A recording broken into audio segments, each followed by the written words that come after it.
I think I found what was wrong. So hopefully now it's a lot better. It looks a lot better on my screen, so hopefully that's the same for everybody else. But let me clear my errors real quick and double check on my phone here. Make sure everything looks okay.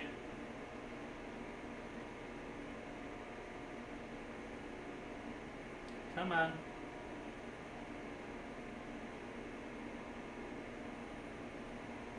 Isn't gonna tell me I'm live? Hello? Oh, gosh, this has been a pain in the ass. The reason why everything got messed up in the first place was because I had to reinstall Windows and it messed up like all my settings. So it wasn't just the fact that I'm trying to start streaming again in 1080p. There's some other factors kind of going on in the background, and this is still being stupid and not realizing I'm live. Okay. Third time's the charm. It's smoother now. Okay, cool. Hopefully it stays that way. Okay, it looks great on my screen. Fantastic. All right. Yeah, so it was accidentally encoding through software, which means that it was CPU bound and now it's GPU bound. So obviously it's a million times better. This isn't the greatest graphics card either in this computer. It's literally a Type X3. That's literally what I'm streaming off of. So the fact that I can even do 1080p in like 60 frames per second and be able to do all these cameras and stuff like that is pretty wild, honestly. But yeah, unfortunately, I had my my computer's solid state drive die. I was supposed to live stream over the past week, and I was having issues. And then I live streamed the next day, and on, was it Monday or Tuesday, I was live streaming DDR, and I was having a bunch of problems. And I'm just like, I was trying to play like a video, for instance, and wouldn't play the video. I was just having so many issues. Just everything was stuttery and slow. And it turned out my solid state drive was dying, which is just, that's crazy. So we got it all figured out though. Everything looks good. Yeah, fantastic. So sorry for starting, stopping, but yeah, I figured giving you guys a little bit of a background would probably help out a little bit with that. So there you guys go. Now, a few things have changed since I got everything back up and running here. So one of the things is I actually have a ring light behind this monitor now, which is why it looks so good. I'm on stream now, and I don't have to pull up a window on Windows 10 or whatever at this point to try to get light on my face. I just have a light behind the monitor now, which is great. Some other things that have been going on. I had to redo my Stream Deck entirely, so everything should be set up. I should be able to swap scenes and do whatever I did before. And the last thing is, before I start streaming today, I got access to, the TikTok live stream studio. And I was trying so hard to get that set up. Like, I was trying for like an hour plus once I realized I had access to it. And I cannot get it to give me a stream key to be able to output to TikTok, unfortunately. So, unfortunately, this stream, when I stream it to TikTok, it's going to go off my phone like before. But I actually have a tripod set up over there. You can see it. There it is, right there in the corner. So, a little bit of a better angle for the people watching on TikTok. Hopefully people will jump over to Twitch or YouTube and kind of watch me there. This is a little bit better. So, yeah, that's kind of everything that's been going on in the background. It was funny when I plugged in this ring light too. I clicked to turn it on, and like half the shit plugged in my computer died because I was using like a USB, multi-tap USB device. So like I could plug in 4 USB devices into one USB port, and it fried it. So it pulled too much power.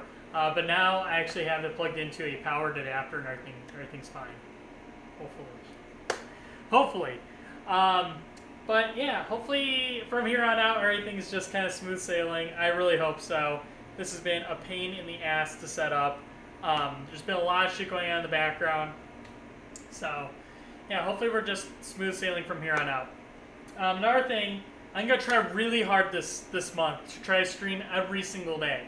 I know that's a crazy ask, and I feel like I could be a successful Twitch person if I just streamed more often and more frequently, and people knew I was gonna stream every single day. So I'm gonna try to get myself kind of coordinated and try to get that figured out. So besides DDR live streams, there's obviously my Valorant streams. I'm gonna be doing more of those. There's also Mahjong Soul I might start streaming, so you guys can like learn Mahjong by watching me play, and I can kind of explain my thought process on why I make particular moves and stuff like that. So I'm almost ranked expert on Mahjong Soul, so God, my hair is really pissing me off at the moment. There's like a hair like in my face. Did I get it? Oh, thank God. All right. Yeah, I'm almost ranked expert now on Mahjong Soul, so I'm like 400 XP away from getting to expert level. So I'd say I'm pretty good at it. I've gotten very good at Mahjong, and when I was playing Mahjong Fight Girl in Japan, I was super, super into that game. I fucking loved it. I love just Mahjong in general. It's really, really fun. And it's really not hard. If you know how to play poker and Rummy, like, it's basically the combination of those two things. So, and I love Rummy. It's probably my favorite card game. And I like poker, I like gambling, and this is kind of like gambling too. So, I don't know. It's a lot of fun. Funny you say ooh woo, by the way. Oh well, what's this? I have my Stream Deck also has soundboard items now, so that's also a new thing. There's another one you'll like. It's some of the same buttons that I have also when I stream Valorant, so hopefully I can figure out some more funny things to put on here. If anyone else also has some sounds that I can put on here that would be funny DDR things, like when things happen, or like I mess up or something like that, let me know. I meant to put a fart noise on here, and I completely forgot, so next time there will be a fart noise on. Who was that, by the way? I think that's the girl that you like from High School DxD. That sounds like her. But maybe that's just me. So yeah, that's basically everything. I think I caught you up on everything that's kind of gone on in the background. It's been a lot, unfortunately, but I've been very, very productive this weekend, and I've been really, really trying to get myself set up to live stream like every single day in October, so hopefully everything goes well.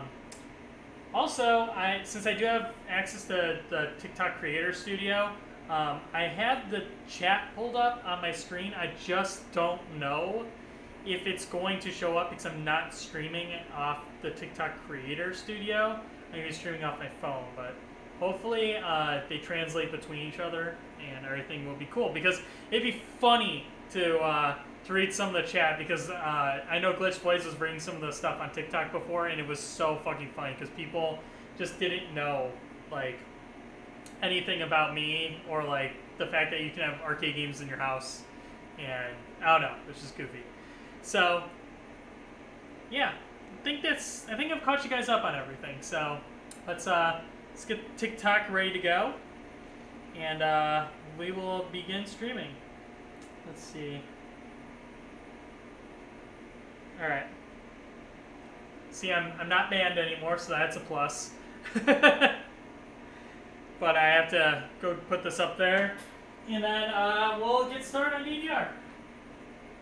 I have to get a ladder over here, otherwise I can't actually get this set up properly. Don't call OSHA on me. I don't want OSHA coming to my house. Alright.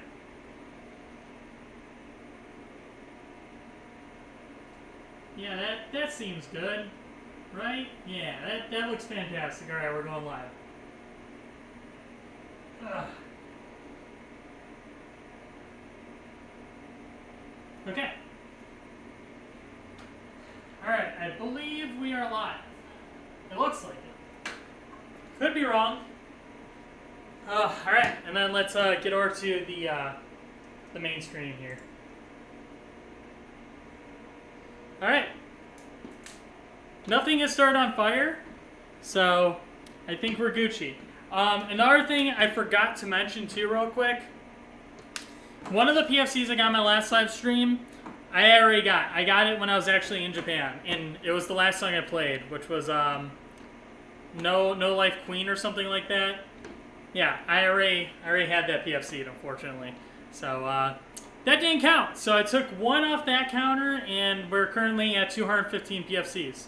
So I got a few during the week, and that has gone on to get me to 215.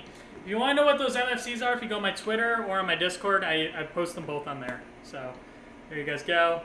And let's see. I don't think that this is going to work, this TikTok chat thing. Because, can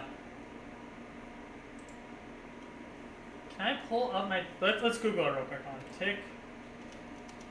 TikTok live chat. How can I pull that up?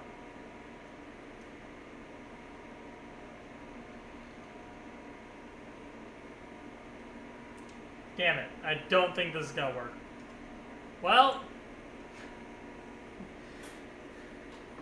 I tried. Let me jump over here real quick and just make sure everything's still smooth. It is. Cool. And there's actually people watching, which is even more insane. So, I don't think anyone's chatting, and if somebody is chatting, it's going to be very, very hard for me to read them because the camera is like so high up, and yeah, it's going to suck. So hopefully I get the TikTok Creator Studio figured out so I can make this a lot easier for everybody, and I can interact with TikTok. But let's jump into things. Come on, load my amusement pass. Jesus Christ.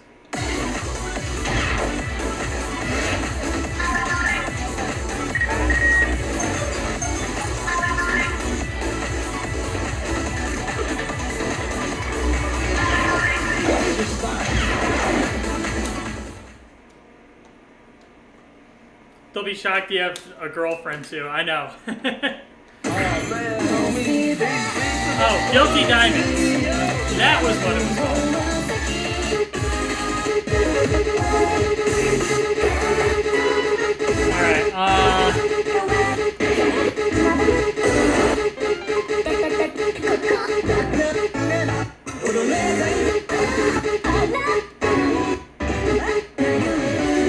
I have an MFC on this. We're gonna play as a warm-up.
It was probably because I swapped my my view on Streamlabs, but it's still weird.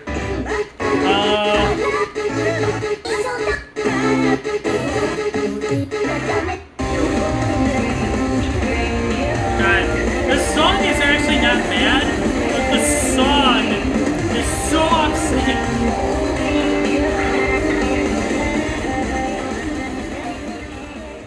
If I play this at 5, that'd be 620.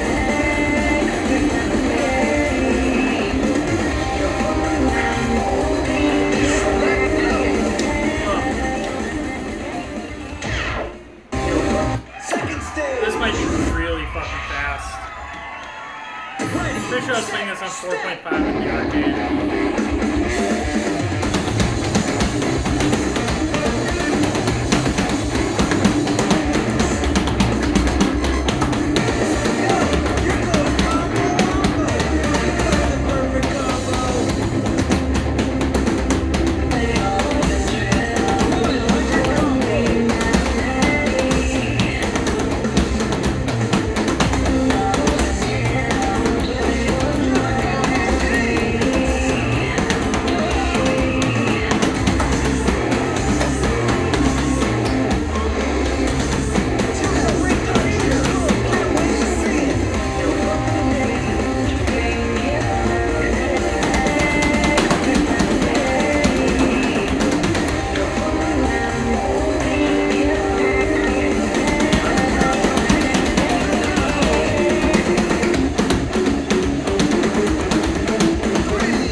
It's so off sync.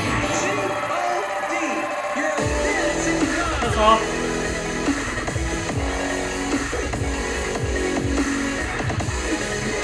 Yeah, the chart's awful too. God damn. Good for a warm up.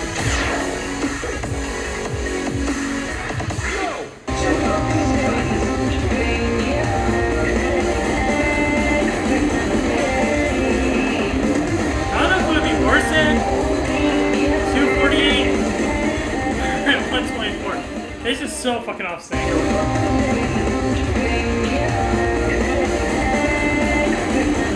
It's really early.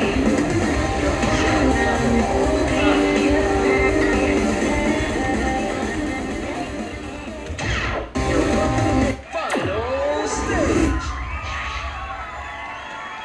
Tear it up, y'all.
was really quite bad.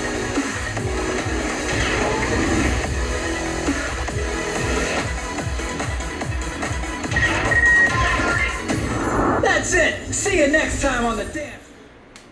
Yeah, fortunately, that's not new either.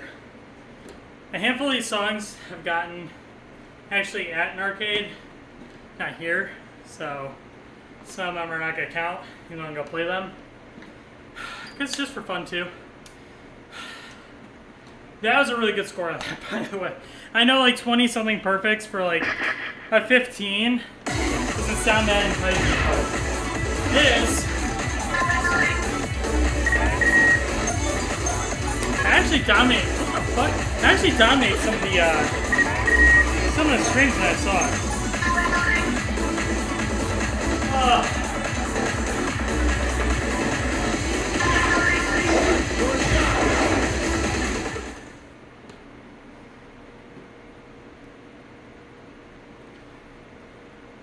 Select your music.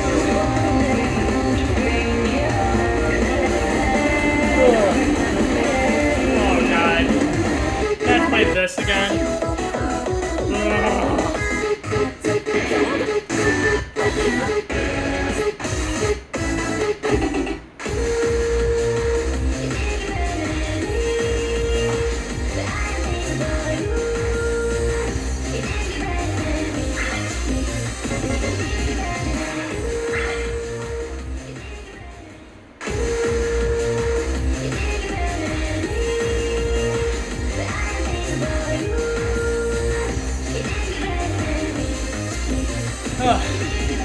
Select level. Hello everyone that's tuning in, by the way. There's quite a few people watching actually on YouTube and Twitch right now, which I appreciate. Thank you for checking me out, hanging out with me for a little bit. First stage.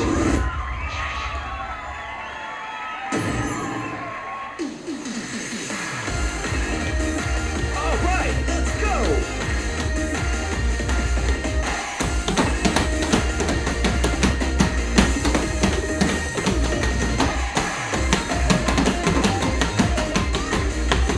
Look at all that bling. You're the combo king. Oh yeah, that's what I'm talking about. 100 combo.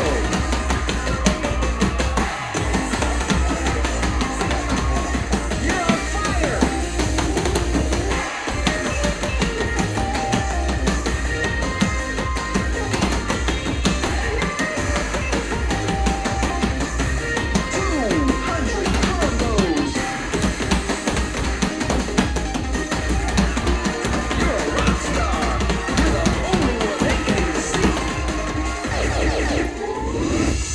I fucked up. We gave it up. Alright. I'm about halfway through. Oh man, homie, these beats are the bomb, Ziggy, yo. Ugh. Select level.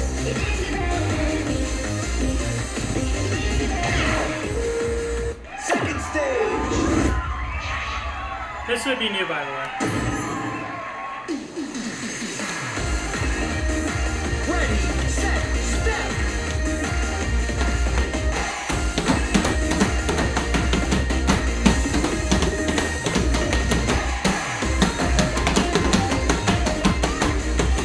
You got the step, you got the flow. Keep up the perfect combo.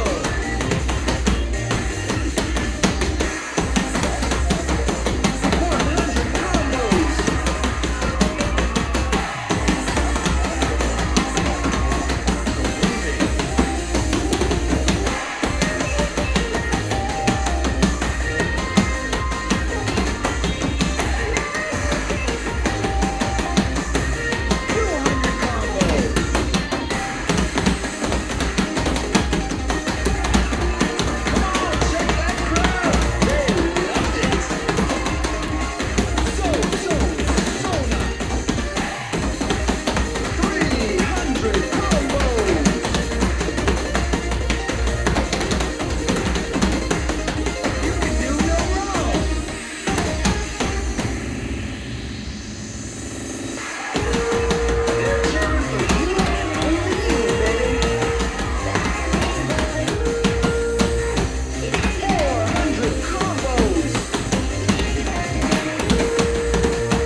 That's what I'm talking about right there.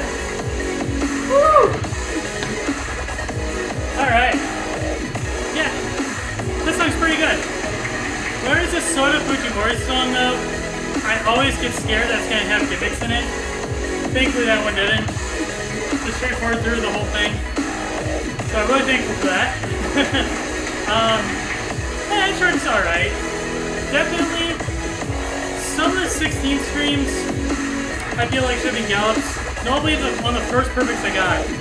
That one, I don't think that 16 stream belonged there. I think that should have just been a gallop. That's where I got a grade on my first run also. But yeah, overall, that's pretty fun. PFC'S 2935. I promise this time, I don't have that one. Woo! That's dope.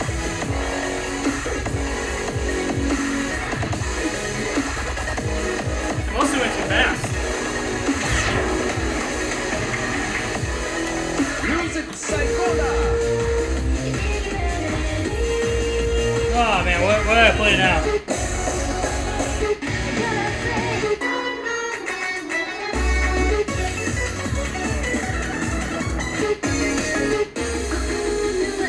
Yeah, pretty sure I don't have that.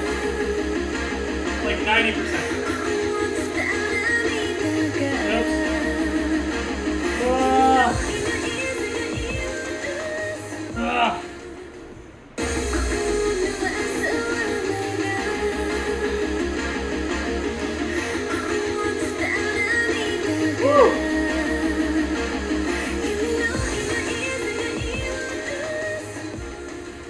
Alright. 172. That's gotta be on 3.5.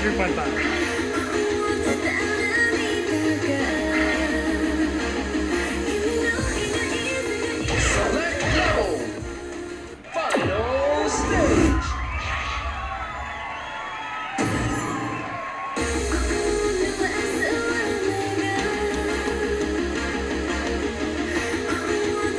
Show me what you got.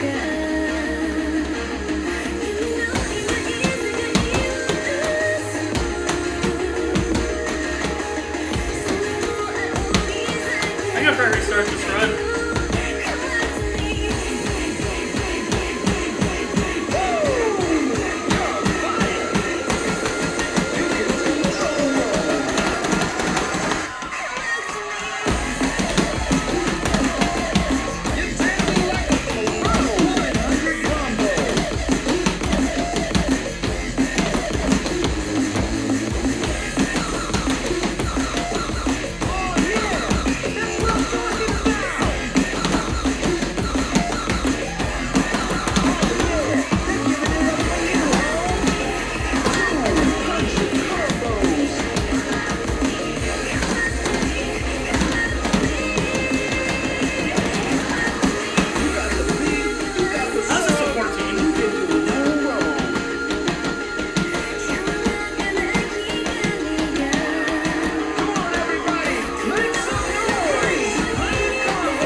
I'll take that score actually. Stage cleared.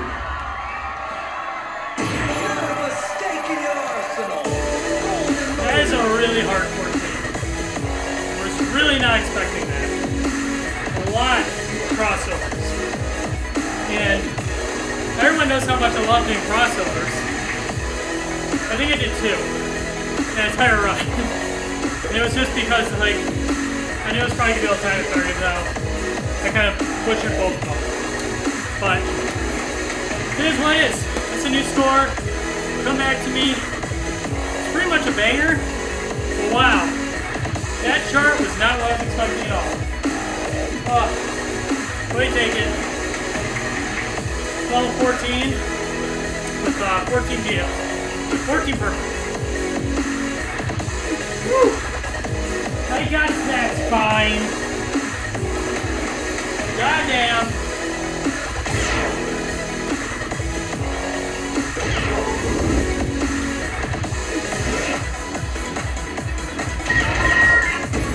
That's it. See you next time on the dance floor. I wouldn't say it's a bad 14. It's just I feel like it's underrated. Like it really should be a 15. Same with Starlight in the Snow. I think that's a 14. That should be a 15. It has the same problem as that song, where it just has so many crossovers. I've gotten so good at just BSing them at this point. It's just ridiculous. That's what's helping with the Scoobies on Kentucky Buffalo, which is something else I have to play tonight. So that's gonna suck. Alright, let's double check. Make sure TikTok hasn't started on fire. TikTok, you better show me some appreciation, because I have to go on a live right time I gotta check on you. I cannot see because McDonald's sent me a notification. We got 12 viewers. We got 12. What's up, my 12 viewers? Oh, we went down to 9. You guys suck. It's alright. I still love you. Alright. Whew. I guess I could probably exit TikTok on my computer, because I know that's not going to show anything ever. So let's go ahead and do that. Get some processing power back. Alright. Whew, alright. Where are we at? Let's see, the song is fantastic. Con likes me. Do I? Do I, though? I think you're alright. Let's see. You think, oh, the Glass Niece X Princess is very underrated? Yeah, I agree with that, too. That should be a 15. Yeah, they butchered some of these ratings so fucking bad. I mean, we could just keep listing them on and on at this point, but yeah, it's pretty poo-poo. You know what isn't poo-poo? Me. Most of the time.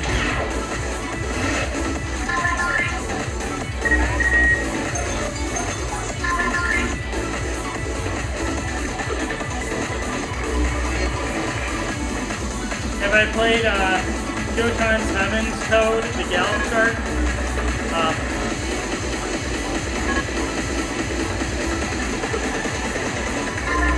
That's interesting.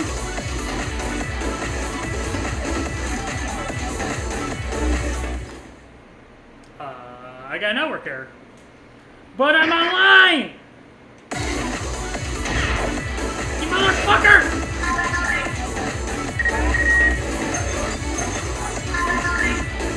See, even said that's the right code. They're gonna let me in. Let me in. Come on. Great.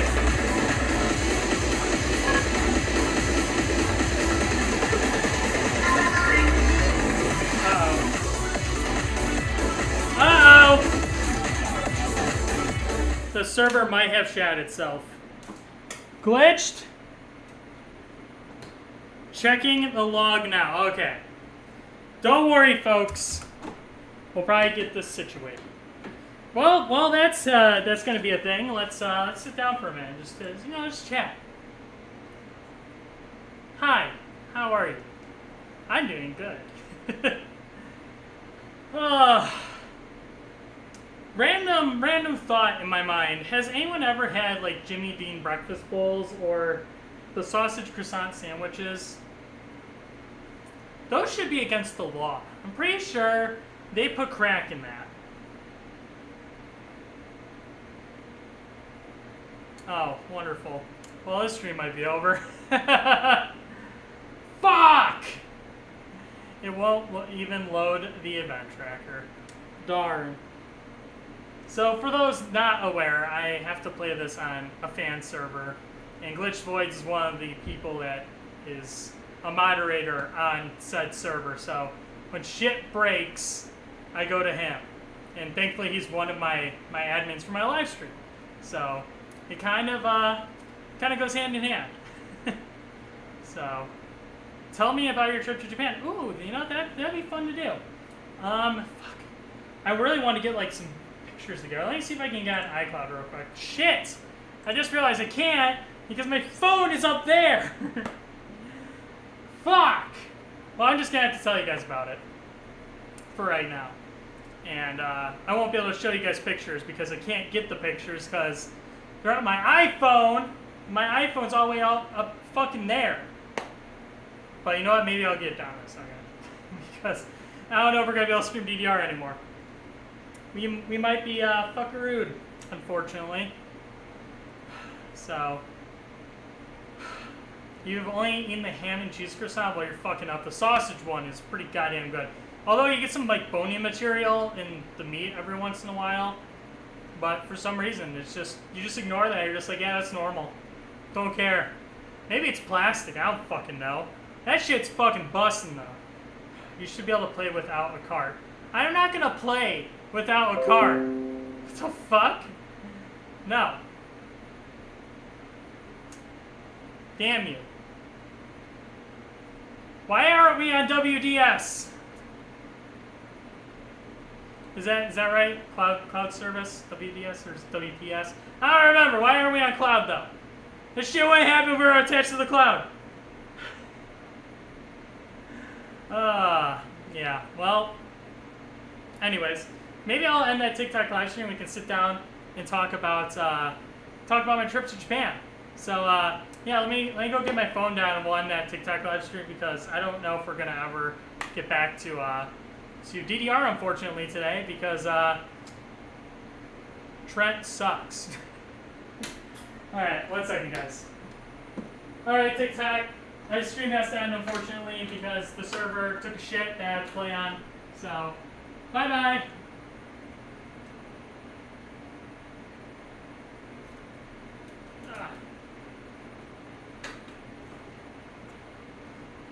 Okay.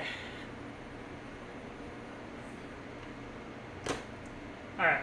Let me go iCloud and get some photos down real quick.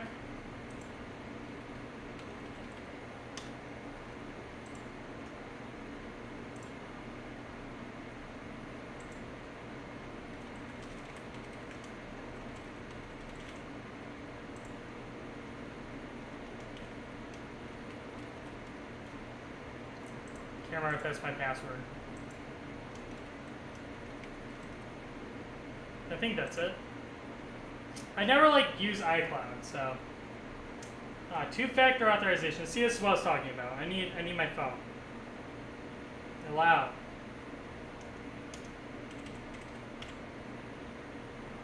I trust this device. Okay. All right.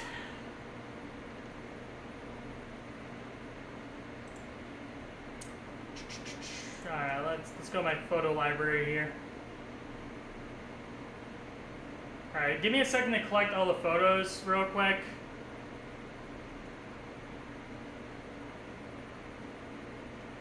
It will definitely be a minute.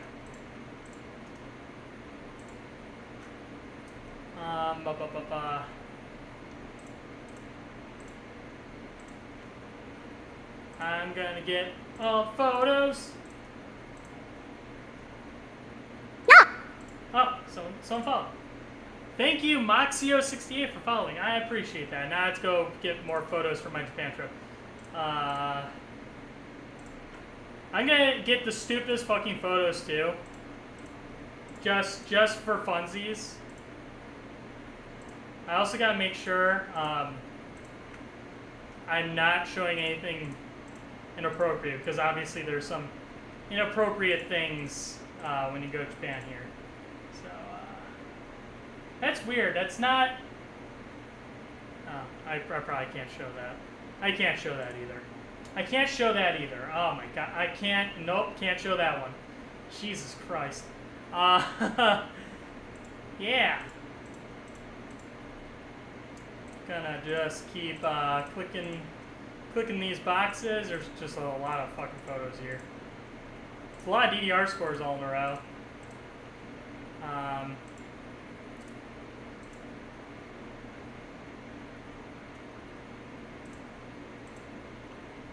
Yeah, I can't show that one. It's could be a lot of that.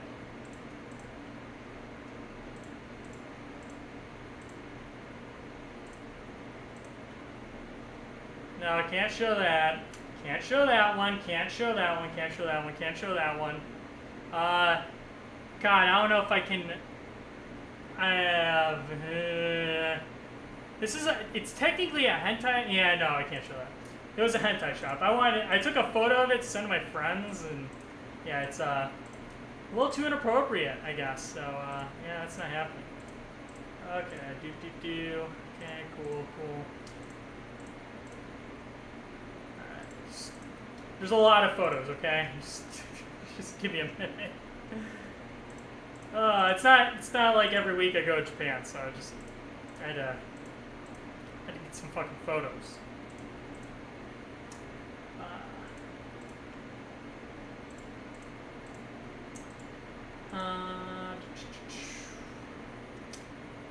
I think I'm gonna skip Overdrive! Oh, this will be fun to show you guys. I'm really excited to show you guys this one. I went to quite a few places this time. Usually I've been chilling usually in like Akihabara most of my visit, but this time I tried to go out as much as I could. Still be reasonable. So hopefully Jose Monkey's not watching me right now. That would be awkward because I will totally dox my location for that video that I put out. Yeah, I'll show some of these figures. That's fine. Yeah, that's cool. We'll show that. Yeah, sure, okay. Some of these photos are so fucking stupid.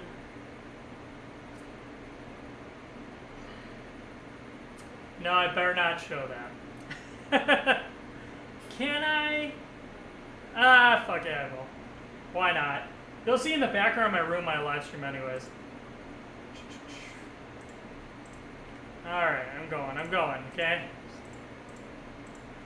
Okay, how many fucking photos did I take? I feel like I have clicked like 400 goddamn photos. I'm gonna skip all the shopping I did for my girlfriend.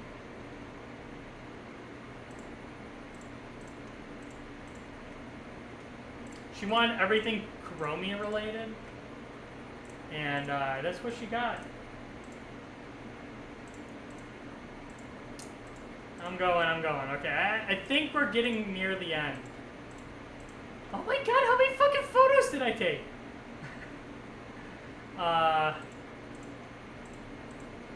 Yeah, this would be funny. Jesus Christ. You guys are very patient, by the way. I really appreciate that. I am going. I promise. Okay.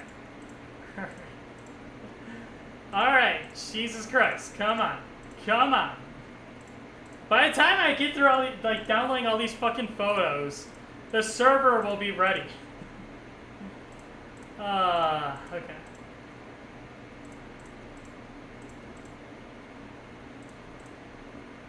Okay, maybe I don't show that. Okay, I have to be, like, done at this point.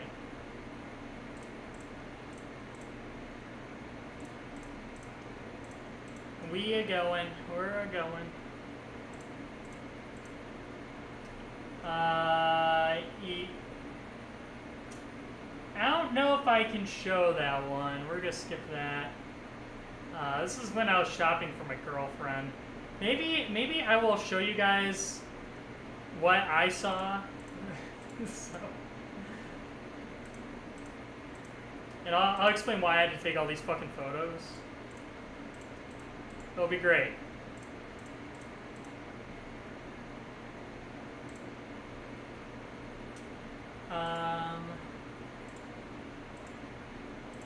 I'll show that figure, because I really wanted that figure, and I didn't get it. And now I regret it.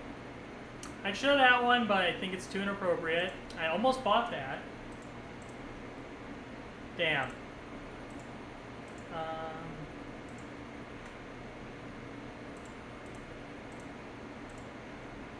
Okay. I'm literally almost there. I'm on the last few photos right now. Okay. Actually, no, I lied, because I have to get the plane.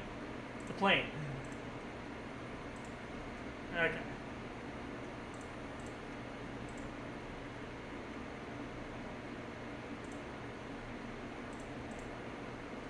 This will be really, really cool to show you guys though, because I don't feel like a lot of people get to have the flight experience I did ever in their life.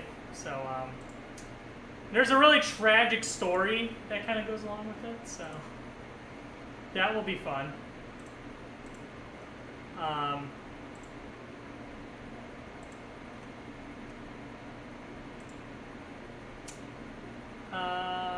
I think that's okay to show.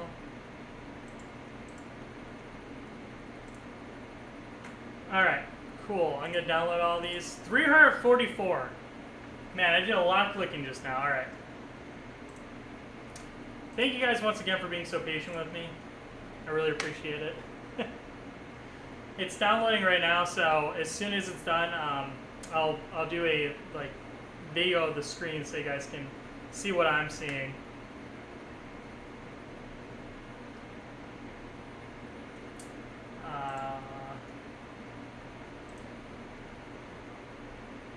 It's gonna take a minute. it's a lot. So, is there anything that isn't wildly not safe for work on your phone? Okay, well, this is my wallpaper. Maybe it's better that you can't see it.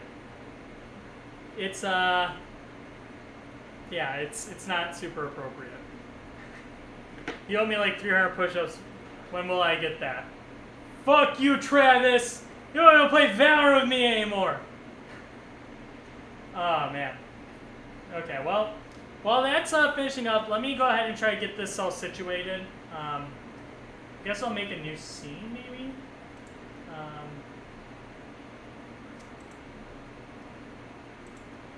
Is that how I do it? Add a new scene. Okay, so, screen capture.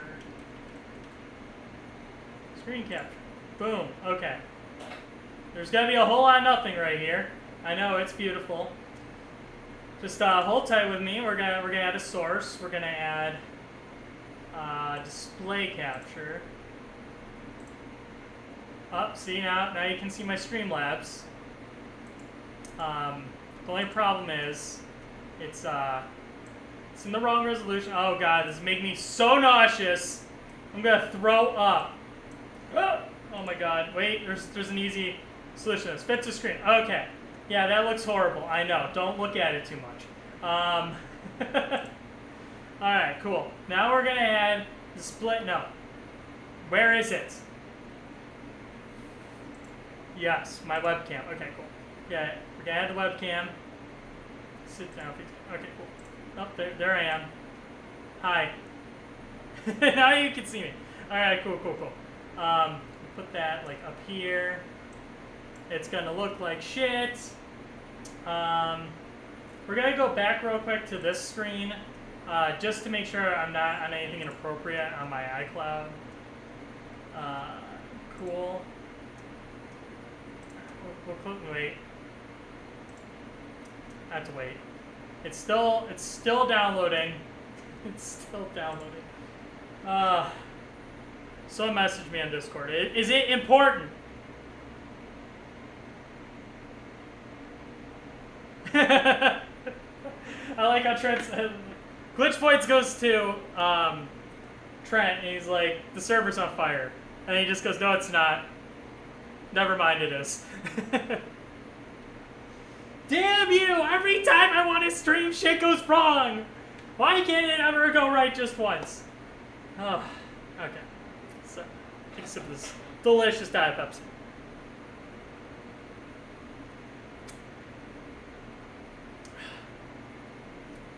Hello there, we missed you. I missed you guys too. Yeah.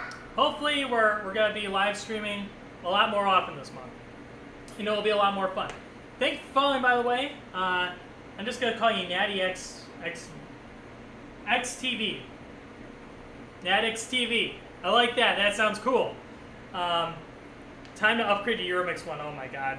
I could actually like swap to a different game, but I'm so on sync with DDR 820 right now. I don't want to change the version. Woodmix. I mean, we can run Woodmix if we want. That's not very hard. Just like bust out the monitor and then you got Woodmix. God, how many gigs is this fucking file? Unreal. Anyways, God, like you could almost just boot up fourth mix plus. I don't know how easy that would be to do. I don't remember. It's gotta be almost done, right? It's gotta be.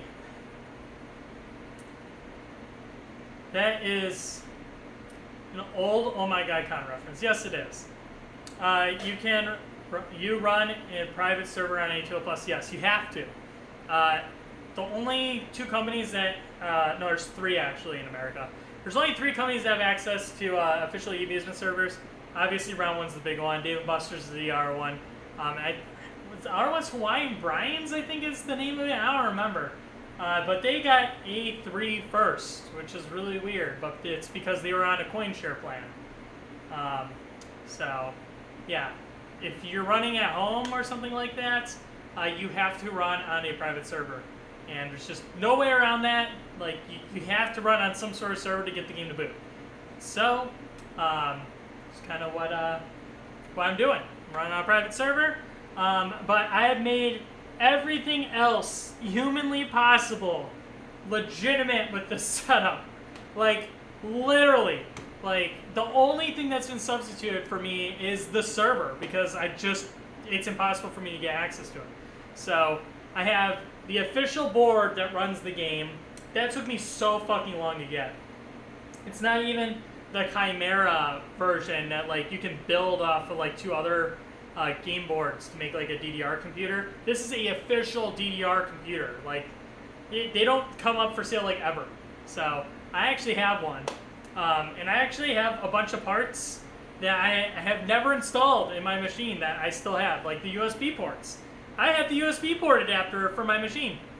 Never have installed it. So, I have the Lightspire board for the HD cabinet. Never installed it yet. One day I will be bored enough to try to wire all that shit up and see if I can get it working. So, by the way, the video is still downloading. Yeah, so I have the official board, I have the official hard drive because that came with the board, and I have official eAmusement dongles and official MDX DDR dongles. So everything is legitimately as possible running on my machine, and I've actually showed everything on my live stream several times, just so people are aware, like, this isn't like running on like a Dell computer or anything. This is all running on the official DDR hardware.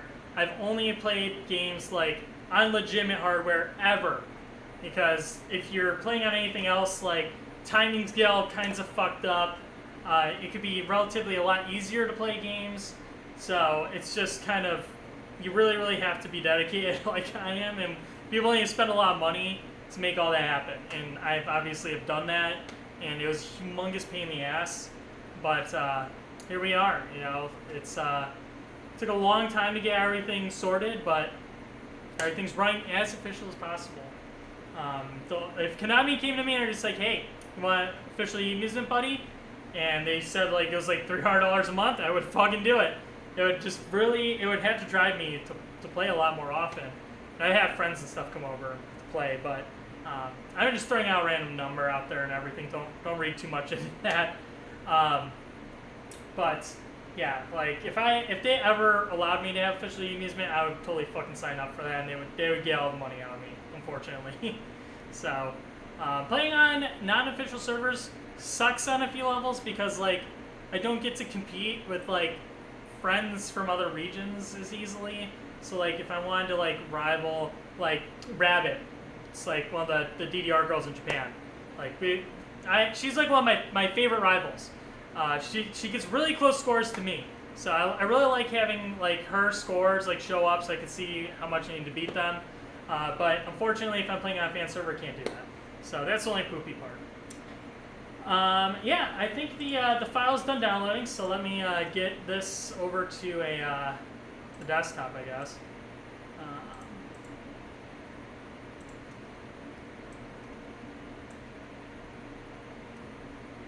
Oh, it's got unzipped. So now we gotta wait longer. Oh my god, dude. This is so fucking bad. Am I allowed to be your friend on the eAmusement website? Yeah, I don't care. If you go on my Twitter, I actually have my rival code and everything on there.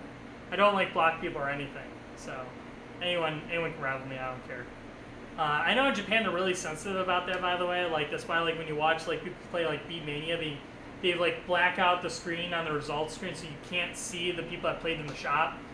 They're very they're very cautious with how they show things without people's consent, essentially.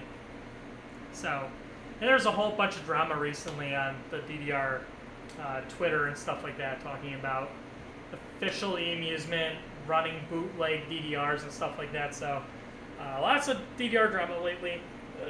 But I can say I've done everything in my power to make this as legitimate as possible, so no one should come crying to me. So, all right. The files are finally transferred. I swear to God, if there is a bad photo in here, I'm going to be very upset at myself. I gotta wait for the thumbnails to load. Hi. Are you going to load the thumbnails, or are you just going to not do anything?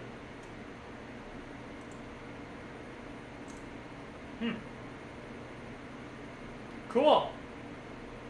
It's just a lot of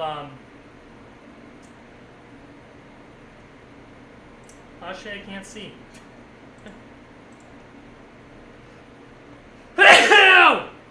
Fuck.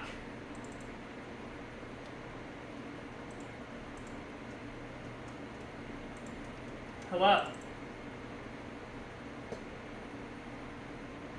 How do I force Windows to load my thumbnails?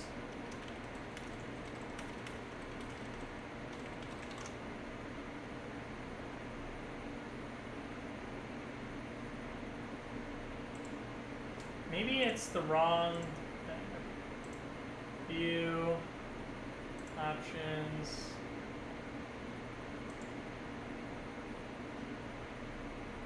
No, that's definitely. Wow, this is being a little bit poo-poo, unfortunately. Well,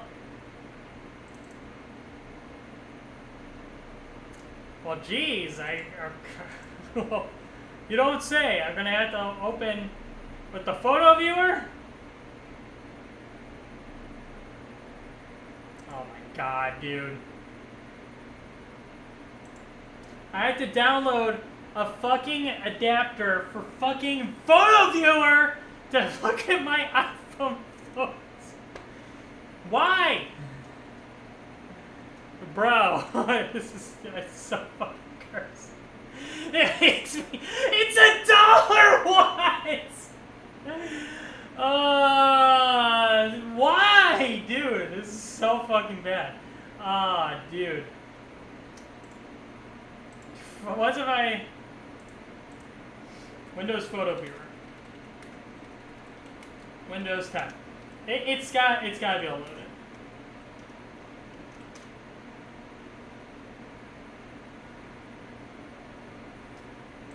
Yeah, how do I do that again?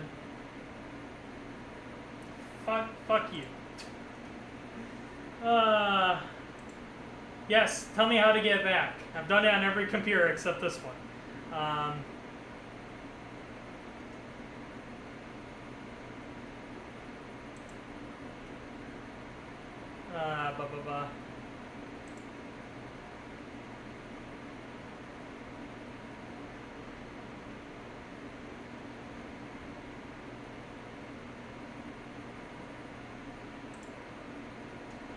Alright.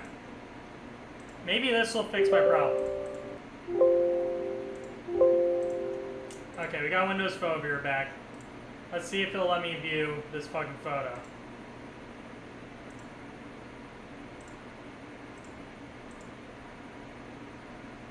It's not even an option. What if I try opening in Paint? Maybe Microsoft is stupid. Fuck! It didn't work either. Oh my God, what is a photo viewing app that can show me HEIC files? Is that what this is? HEIC. I need something that'll show me HEIC files. This is so complicated. Just to look at some fucking photos from my trip. Come on. Come on. It's a proprietary Apple format? Don't tell me I have to go back to that fucking iCloud and, like, change options here.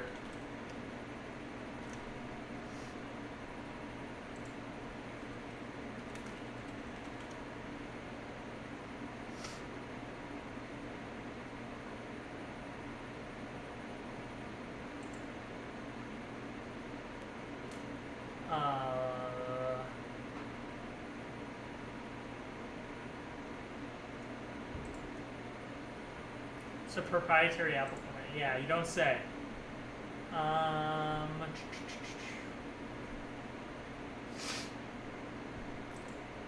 This one says it's free for personal use. I hope it installs 20 viruses on this computer. Watch it install like malware that's just like porn, and I try to live stream. It's just, oh man. Okay, let's see if this works. I'm installing this for home use. Yes. No, please don't check for updates. Just want to be able to show my live stream the fucking photos. Yeah, I exit out of iCloud like a fucking moron.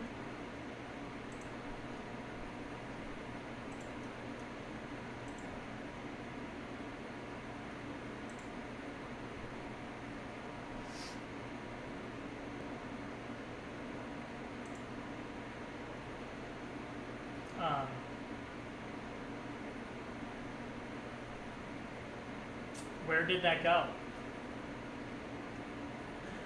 Bro, this is fucking cursed. The fuck?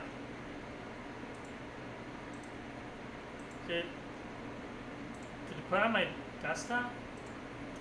The fuck?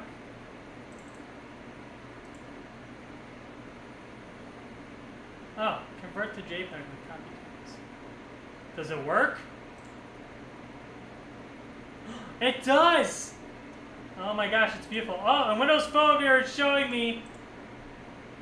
Aha! Oh, it looks beautiful. I look like a greasy motherfucker.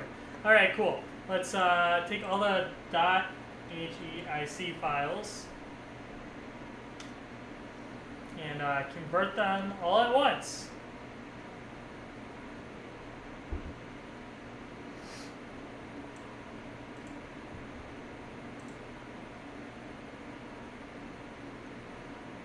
Okay.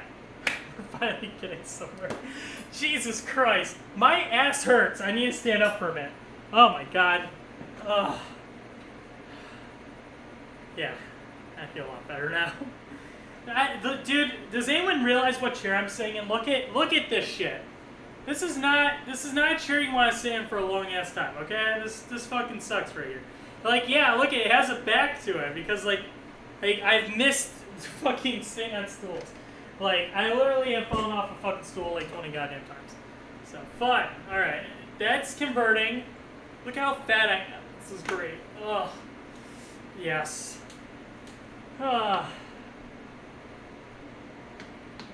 Perpetually watching the Discord channel.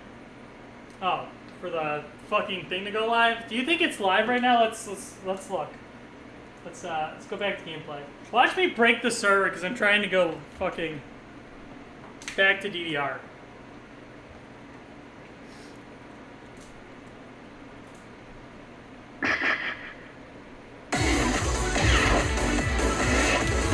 Let's see how mad it gets.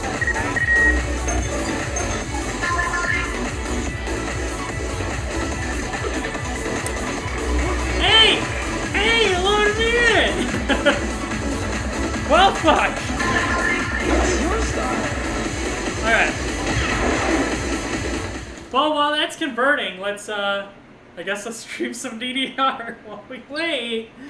Yeah, look, it loaded everything. Cool.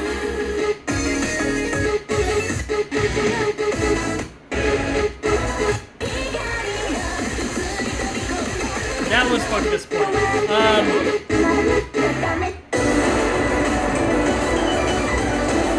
No. Just kidding.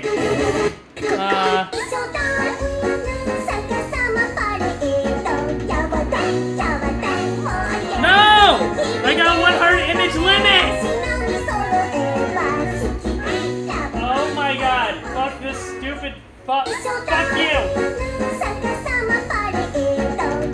Well, let's we'll come back to it. Let's play around. Alright.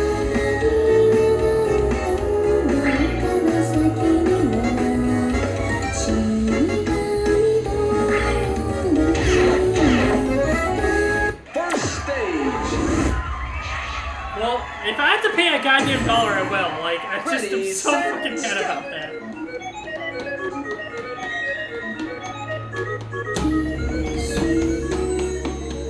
Fuck this song.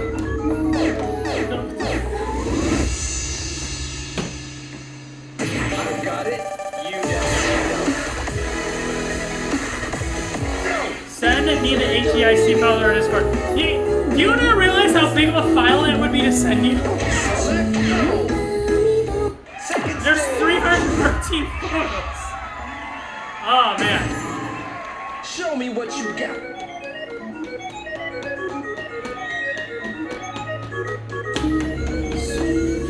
Right.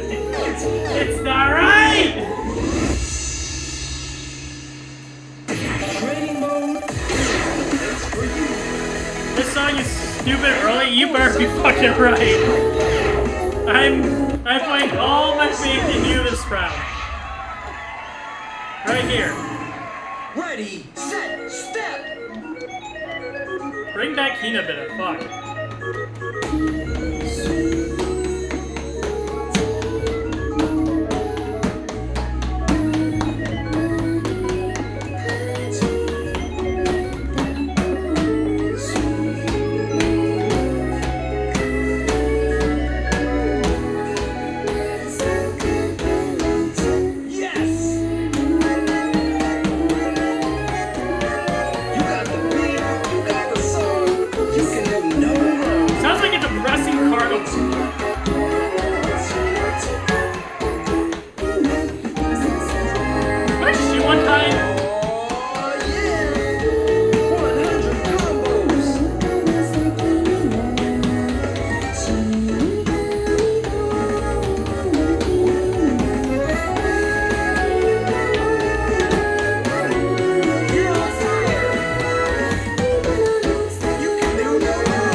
fine, I guess. I guess. Oh, look, my shoe wasn't nice. That's fine. Whoever said it was early, who was that? Who was that? Spubby. Spubby was correct. Did not let me down. Thank you. It was early. Yeah, it sucked. Not a new PFC, by the way, just for fun. Thanks, I hate it. That's it. See you next time on the day. I'm really gonna have to pay a fucking $1? Dude.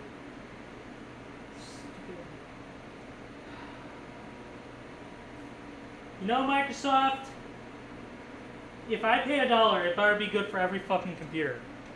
That's all I can say. Damn. Alright, let's, we're sitting down again. Alright, we're gonna, I guess Microsoft's gonna get $1 out of me. Fuck! It sucks too, because I actually did all the photos that I wanted. Alright, I'm gonna delete all the .jpgs. It didn't even put them in the right order. Fuck this stupid. It's fine. It's fine. Microsoft's gonna get $1. Just gonna get $1.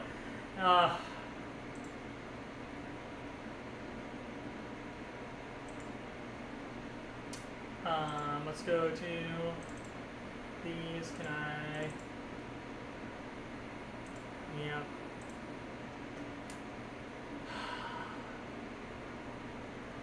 Wait.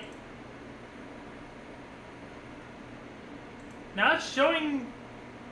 The fuck? Now it's showing them. Why? What is going on? I'm so confused. Everything is in the wrong order though. Why? Sort by.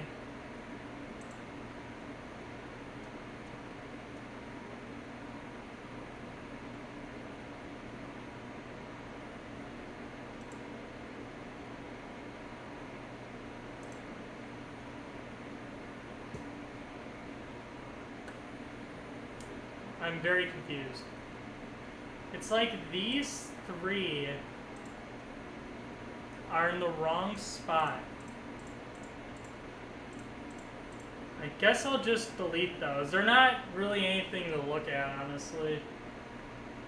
The first photo's correct. Okay.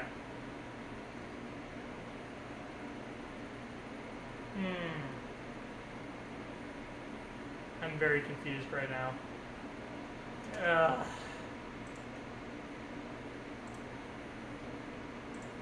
On my screen, it's really weird. It's showing me doubles of everything. I don't know why. I don't know what's going on. You know what? I have a simple solution to this. We're just gonna start over. We're gonna delete everything out of here. We're gonna play around DDR. And then after that, gonna extract everything. And then hopefully this next time it just fucking works. I can't tell if I opened an HEIC file or not. I might have. It's weird when I actually go to view files, it's showing me them, but I don't know if something weird happened and it's.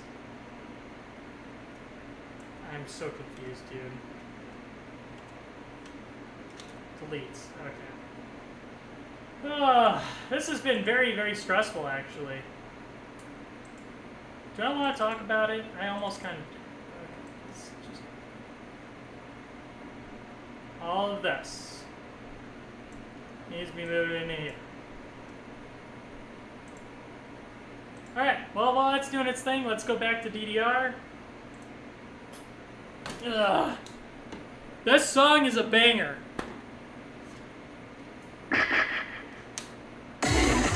I already have upseated this.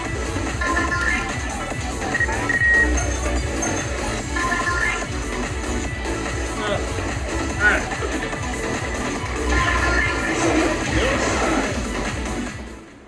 We're going. We're going. We're going. Music Psychola.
fix that. That was so awful. You got 16 perfects. Oh man, that was awful. This beats one shot. Second stage.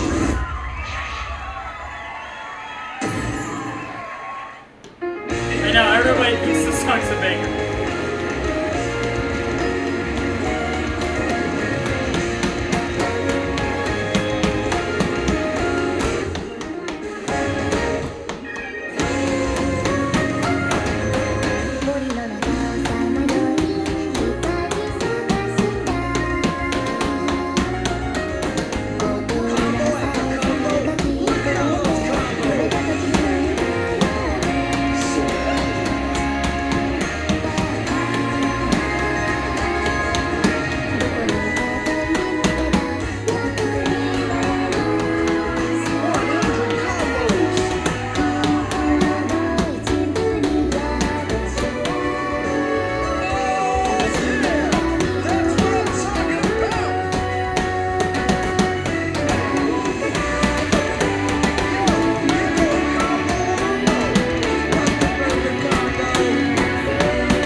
Two.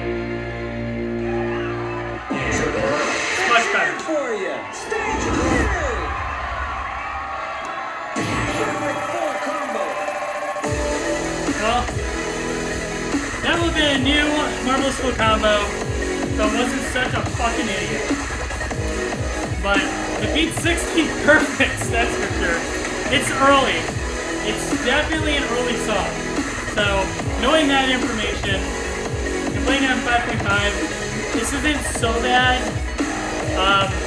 It does help if you play it through once, just to kind of know some of the freeze note patterns more near the beginning. That's about it. It's fine. It's fine. Not a new perfect score, by the way. I've gotten this before.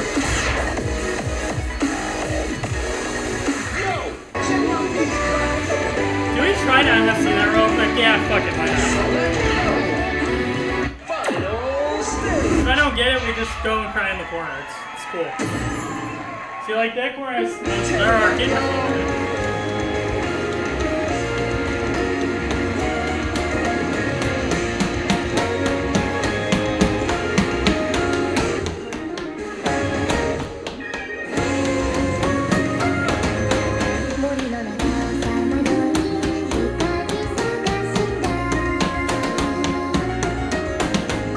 You got the step, you got the flow. Keep up the perfect combo.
it. See you next time on the dance floor. Bros.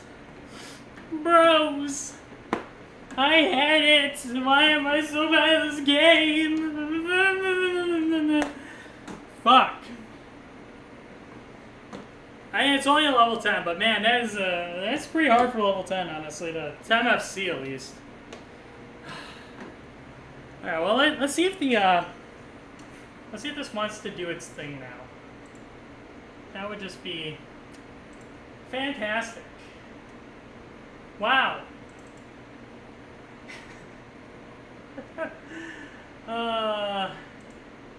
You wouldn't believe it. The fuck? Okay. It's still not in the right order. Like, some of these files are definitely out of place. So I guess I'm just gonna delete some of these because they're just in the wrong spot. So I guess let's do that. Do the rest look like they're in the right order? Yes. It's so weird. Whatever. Whatever. I can work with this. So. Hi. Can you? This is not. Yeah, that's right. I'm in 4K. All right. Cool. All right. Let's get back down to me. Maybe I should rename my stream real quick. Can I do that? I just rename. Okay. Perfect. Let's. We're gonna go under just chatting.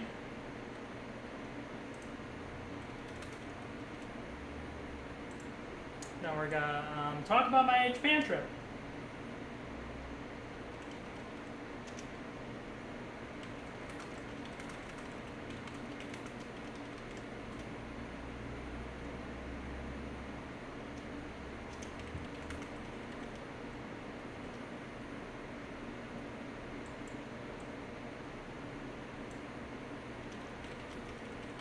Alright, talking about my trip to Japan from August.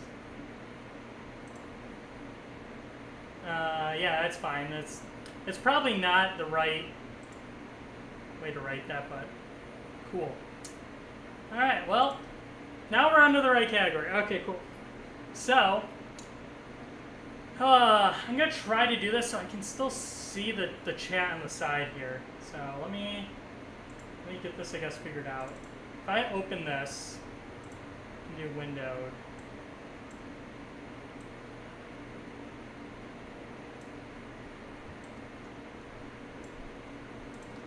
I'm trying to do this so I can still see the chat on the side here.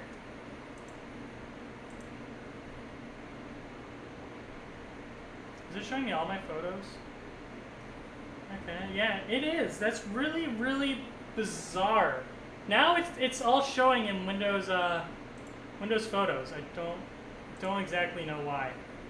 But okay, cool. I can work with this. It's just gonna be kind of inconvenient. Cool. All right, let's talk about my Japan trip.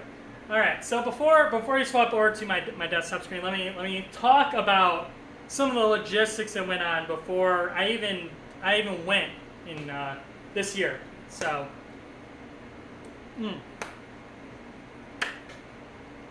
fix my hair. I gotta look beautiful for this. Just that looks worse somehow. Fine. We're gonna ignore the fact that I'm ugly. All right. Cool. All right. So, in August, I went to Japan. It was pretty cool, right? But we need to rewind to actually 9 months before I went. Just fucking 9 months. All right. Cool. 9 months ago. What happened in 9 months before I went? I have accumulated a lot of credit card reward points. Okay, so American Express had a sign-up bonus where if you signed up for their credit card, you got 100,000 bonus points. I transferred that using a transfer bonus to Virgin Atlantic, which gave me 130,000 bonus points on top of all my purchasing I did to earn those 100,000 bonus points. So I have like 150,000 bonus points transferred to Virgin Atlantic. And what did I do with those points? I booked a first-class ticket to Japan via ANA, which is All Nippon Airways Airlines. So, for those not familiar with ANA, It's one of the most expensive airlines you can fly, and it's one of the top-rated airlines actually in the world. So if you're gonna go to Japan, that's kind of like one of the airlines you want to get on. Essentially, it's basically you get on ANA or you get on JAL. Like those are the two flying from America to Japan that you basically want to get on because they're the best experiences. Most American carriers suck. They don't have a first class. It's always just business class, and that's about it. So, for perspective, first class ticket. So going one way to Japan, this ticket from O'Hare Airport to I didn't fly into Narita. I flew into the Yara Airport. What's the other airport? I can't remember the name of it. Haneda Airport. So I flew O'Hare to Haneda. That first class ticket alone would cost roughly $18,000. Not $1,800. $18,000 to fly first class to Japan. So I had that booked, and it was I was super ecstatic for it. So I had the first class going there, and I booked business class coming back. Not nearly as expensive. Business class is normally like anywhere from like $2,000 to $5,000 typically to fly going one way. So if I wanted to fly first class going both ways, that would have cost me well over $30,000. But I didn't pay for any of that. I used my American Express points that I transferred to Virgin, and I got everything paid for. I just had to pay for the fuel surcharge essentially, and like some taxes and fees. So I went with the taxes and fees and everything, it was like $600, $700. So all in, that was a fucking fantastic deal. So I knew that this was probably gonna be the only time in my life I would probably ever be able to fly first class to Japan. It would be great if I can do it again, but knowing that, I wanted to make sure like I really got to have a great experience. So that's what I did this year. I flew first class going to Haneda, and I did business class coming back to America. So now let's fast forward the day prior. So actually a couple days prior, I did a live stream. That was my oh my god kind of live stream where I played the DDR custom version. The next day I was packing, and then the next day I had to go work to do inventory. So I went to work. I did my inventory for work, which I showed up at work at 6 in the morning, and my flight didn't leave until like 4 o'clock or something like that. So yeah, like it was quite a bit of time. So I went and did all that cool stuff. Let's see. Yeah, so it was a really long day, essentially. That's really what I'm trying to get across here was that first day I went to Japan, very, very long day because I woke up at 6 in the morning. I didn't get on the flight until like 4 or 5 o'clock, and then I had to sit on the plane for 12 and a half hours going to Japan. So this is very, very long. It was a night flight to Tokyo. So when I got to Japan, it was all night and everything was cool, and it actually kind of worked out because I went to bed when I got there, and when I woke up, I was totally ready for the day. Didn't have any jet lag. It was cool. But anyways, let's go to the photos. So let's go to my screen capture screen here. Oh, I know this is making you guys nauseous. I'm so sorry. Let me see if I can move this over to over here. Oh fuck, like this.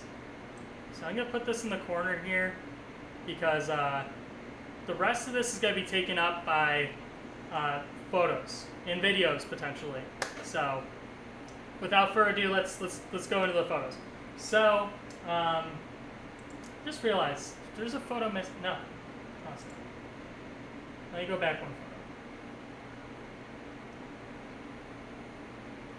Okay, go all the way to the beginning here. All right, cool. Let's see. You guys are seeing this, right? Cool. All right, let's go back to this screen. All right, so this is check-in at O'Hare Airport. It was really, really surreal to finally go in the first class diamond line in an airport. I've always dreamed of being able to stand in that line and actually get through first class, business class.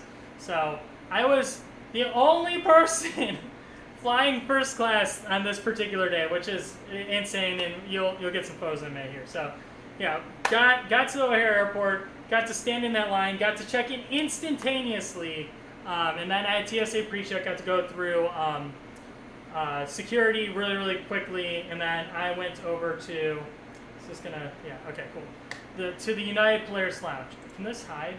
Okay. Cool. Alright, so we're at the United Players Lounge, right? So, I didn't really get any photos on the inside. Can this fucking stop being stupid? I didn't really get any photos inside. I just kind of wanted to take a photo to show my friends, like, hey, like, I'm flying first class. I got to go to an international United lounge, which is pretty cool. This lounge kind of was, It wasn't the best airport lounge I've been to. One of my favorite airport lounges is actually in Taiwan. In Taipei, and if you have a, I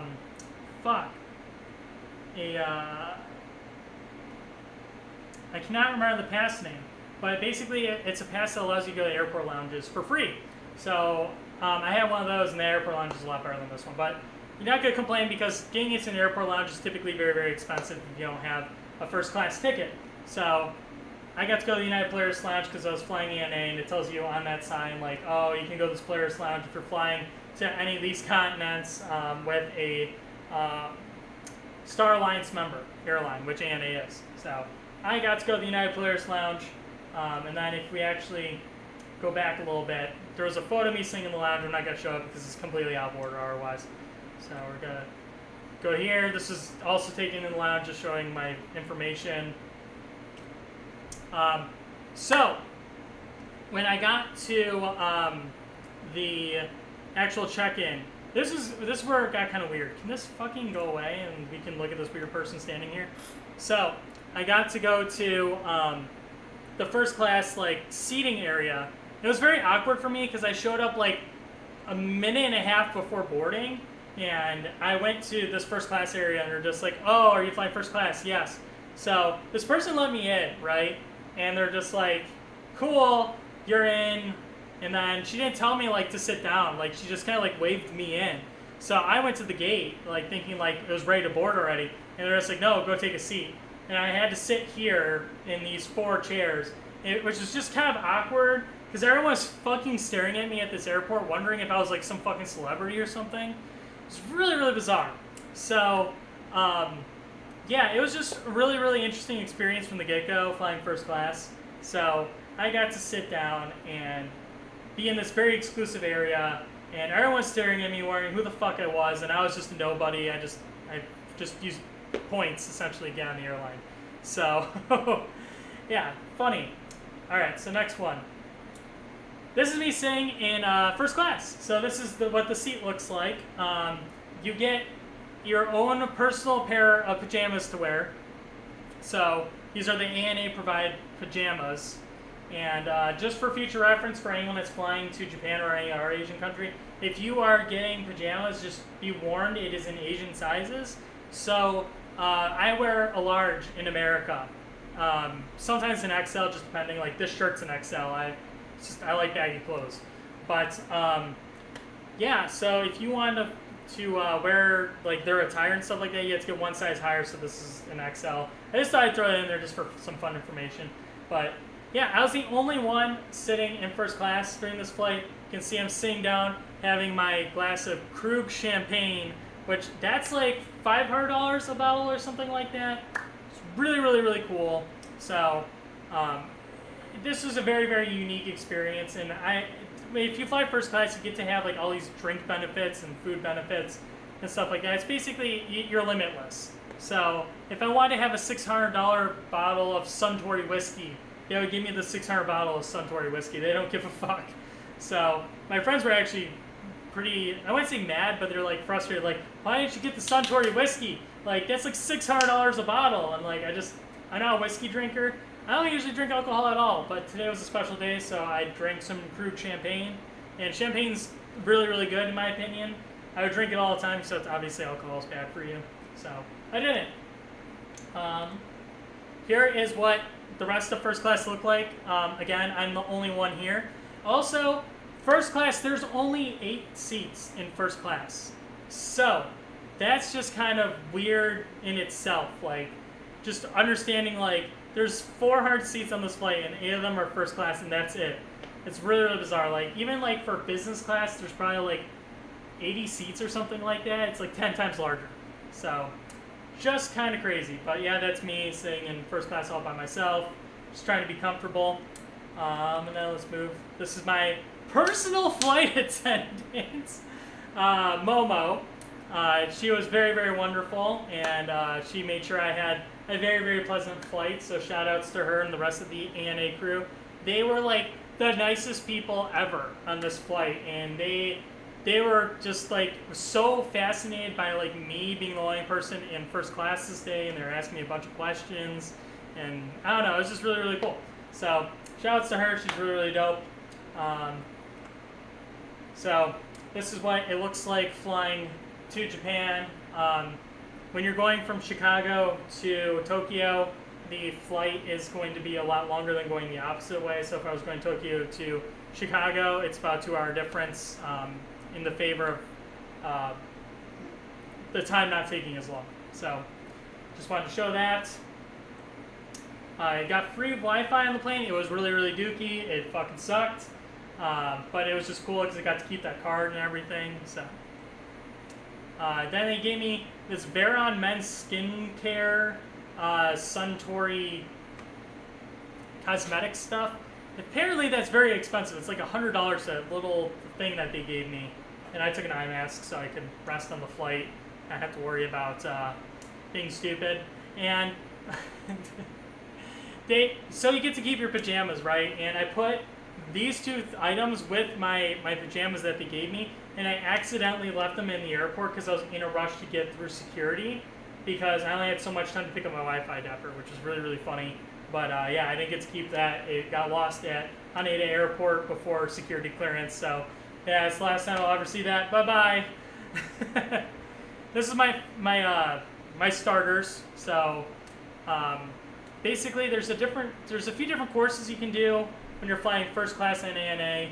I decided to do the Japanese appetizer course, which is like 5 separate meals. I don't know what half this shit is. I know one of them has caviar in it, and I've never had caviar in my life, but I actually really enjoyed it. So I'm just gonna kind of scroll through some of these food pictures real quick, and then I'll explain my main entree and stuff when I get to it. So this is one of the appetizer plates. Here's another one. This is me eating. Momo wanted to take a photo of me. Appreciate that. She was awesome. Always making sure, like, if I want photos or anything, it was always taken care of. Another photo of me. Then I got some soup, some miso soup. It was delicious.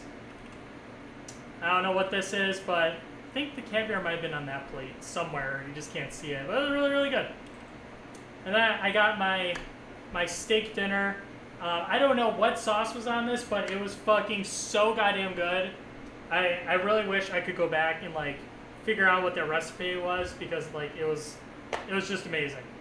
So as you can see, it's cooked medium rare to perfection. Got another thing of miso soup, some rice, and some vegetables on the side. And then just as a palate cleanser, when you're all done for dessert, they gave me some fruit. Now, I have to be careful with fruit. I'm allergic to fruit, so I didn't indulge too much in this, but I still did try to enjoy it a little bit. Whatever that stuff with the seeds in it is that's really prevalent, I did not like that fruit. Whatever that was, I'm not a fan. So, neato. This was a cheeseburger I got near the end of my flight. I was just getting hungry. It was okay. No one was anything to write home about.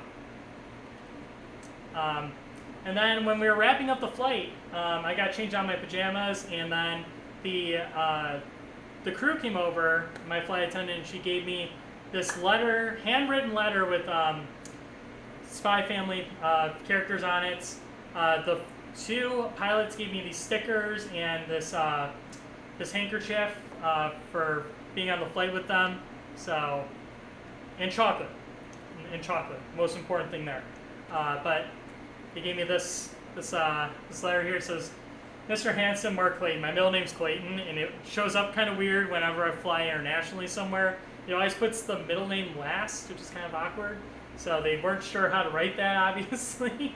So, but we were talking about how much I like anime and stuff like that, and that's like one of the big draws on like me going to Japan and stuff like that. So Momo went in the back and she hand drew this, and she wrote this letter to me. So she went, Mr. Hanson, Mark Clayton, thank you for flying with us today. I was very glad to meet you on ANA First Class. I'm so happy to hear that you like Japanese anime. I love Japanese anime too.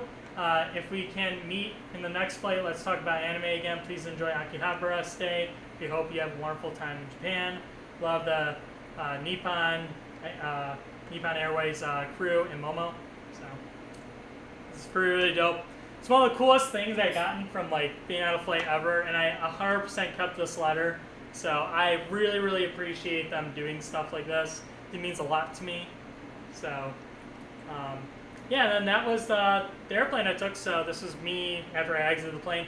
It was so weird being the first person off that plane by like a mile. So everyone else had to wait for me to get off the flight first. Then I got through, went to the bathroom real quick and went through security. And when I went to the bathroom, I left my pajamas in there on accident, so I'll never see them again. I'm really sad about that. This was me at the loading platform for the train, the Japanese monorail. I've never been on a Japanese monorail before. At least I don't think I have. But this is the fastest way to get from Haneda Airport to basically the next central hub in Tokyo, which might actually be Tokyo Station. I cannot remember where the line leads, but you can go from that station on the Yamanote line and go straight to Akihabara, which is where I was staying, and we'll see what that looks like in just a minute here. So I got to Akihabara, and I got there quite late. As you can see, this is a picture from outside of my hotel, like right when I got there. So I probably got there at like, what time is it? This had to be like 9, 9:30, 10, 11, somewhere in that time frame. Like it was quite late when I got there. And when I stayed in this hotel, this hotel's called the Akihabara Mets Hotel.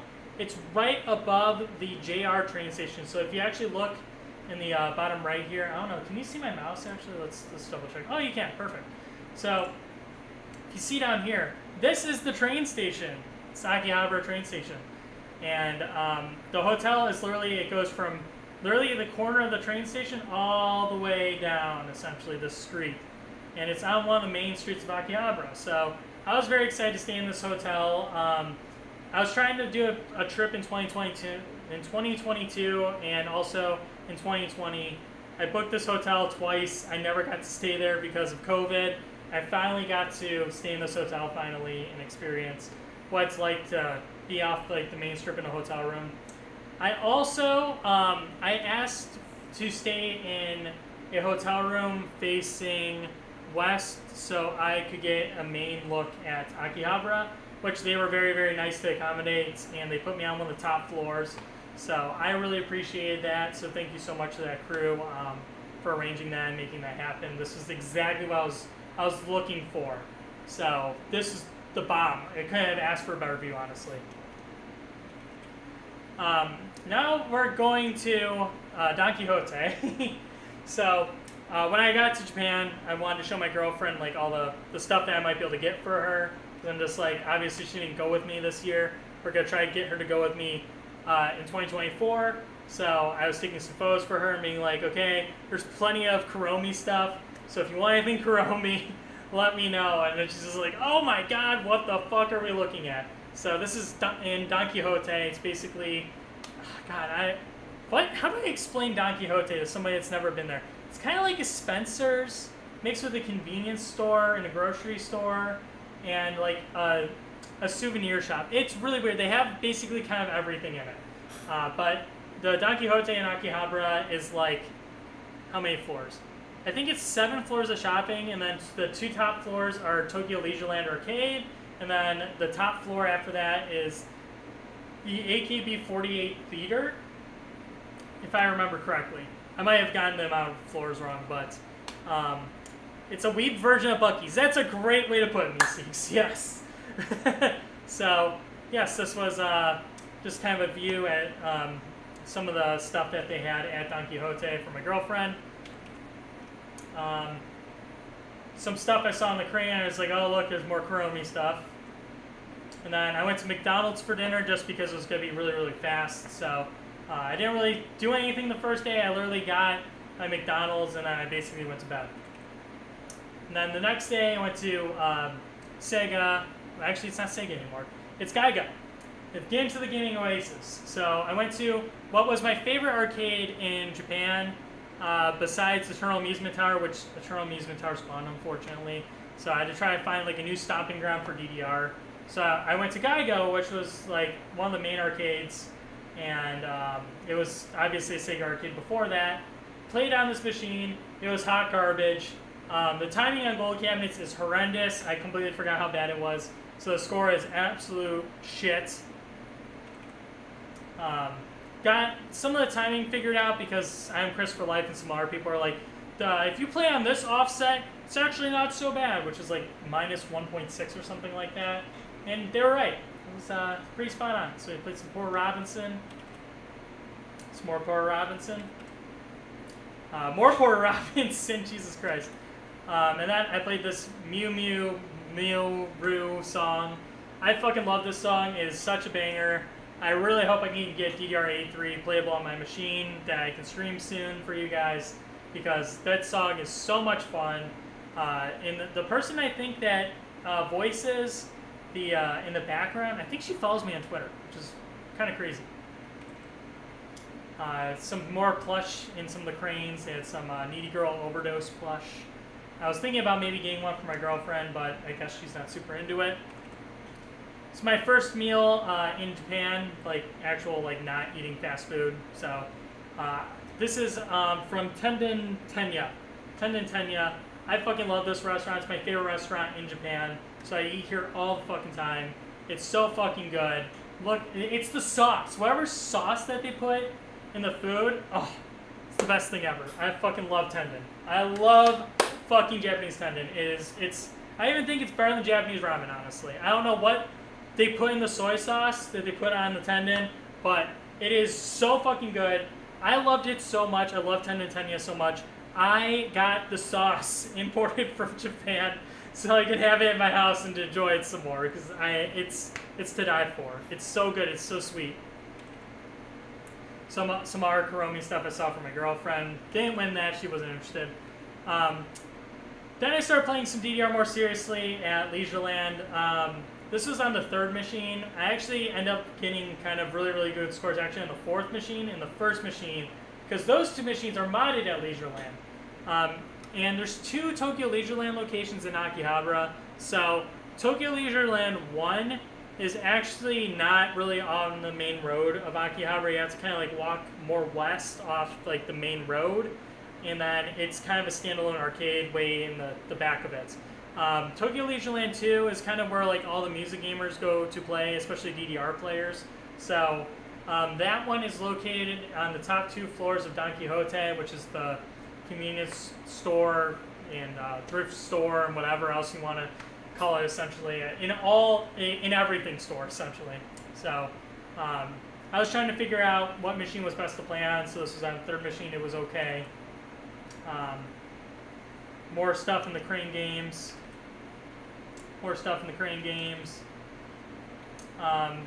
Playing on the second machine, it was the same thing. It was okay. One of these machines was really, really bad to play on. It might have been the second one. And people kept playing on it and like having a great time, and I just thought that was really weird. Unreality, Some of these scores are really bad, by the way, because again, like the first and the fourth machine at Tokyo Leisureland are only 2 that were modded, and I didn't know that yet. So everyone was playing on the first machine, and it was mostly Bamani Pro League players that were renting the machine and playing on it. So like you could almost never play on the first machine. And the fourth machine, it was weird. The first week I was in Japan, people were playing on it constantly, and then the second week no one wanted to play on it. And I don't understand why. It's one of the only ones that was modded that I went to in Japan. So I don't know, just kind of interesting.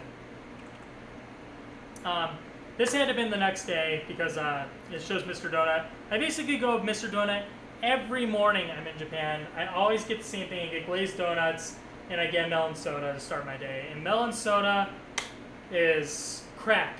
I don't know what they put in it. but it's such it just tastes so goddamn good. I have 2 bottles left in my fridge that I took from 7-Eleven in the airport, and I'm afraid to drink them because I'm so addicted, and like I don't want to waste them. So, yeah, Mr. Donut, it's amazing. Go Mr. Donut if you go to Japan. Here's some figures that I saw. I posted this, I think, on my Discord in the Japan channel. I was seriously thinking about buying that Kurumi statue, that Kurumi figure. I love Daily Live. I love Kurumi. She's one of my favorite Japanese characters. I was hard thinking about buying this, but it was really expensive. It was 119,980 yen, so it was about $800, $900. I'm just like, will I ever find it again though? It's a quarter scale figure. It's huge. Like it must be like this tall. It's humongous. So I was really debating on it, and thankfully someone bought it before I could pull the trigger because I think they must have done me a favor, and that was God's way of saying it was not worth it.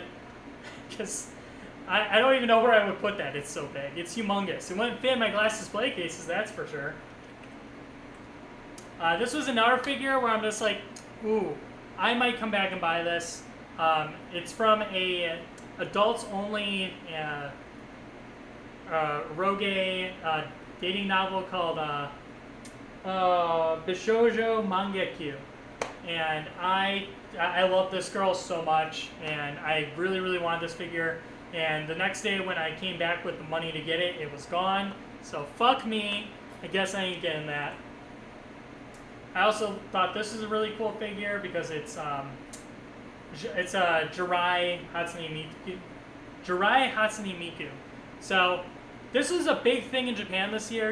You'll see a lot of girls wearing this kind of outfit. So basically, Jirai means landmine, and basically it comes from Roppongi. Roppongi is the nightlife district in Japan. It's where I guess you would kind of call it like the red light district. So basically, a girl that would dress up like this is a landmine girl. Like she's bad news essentially. It's kind of like why it's nicknamed that.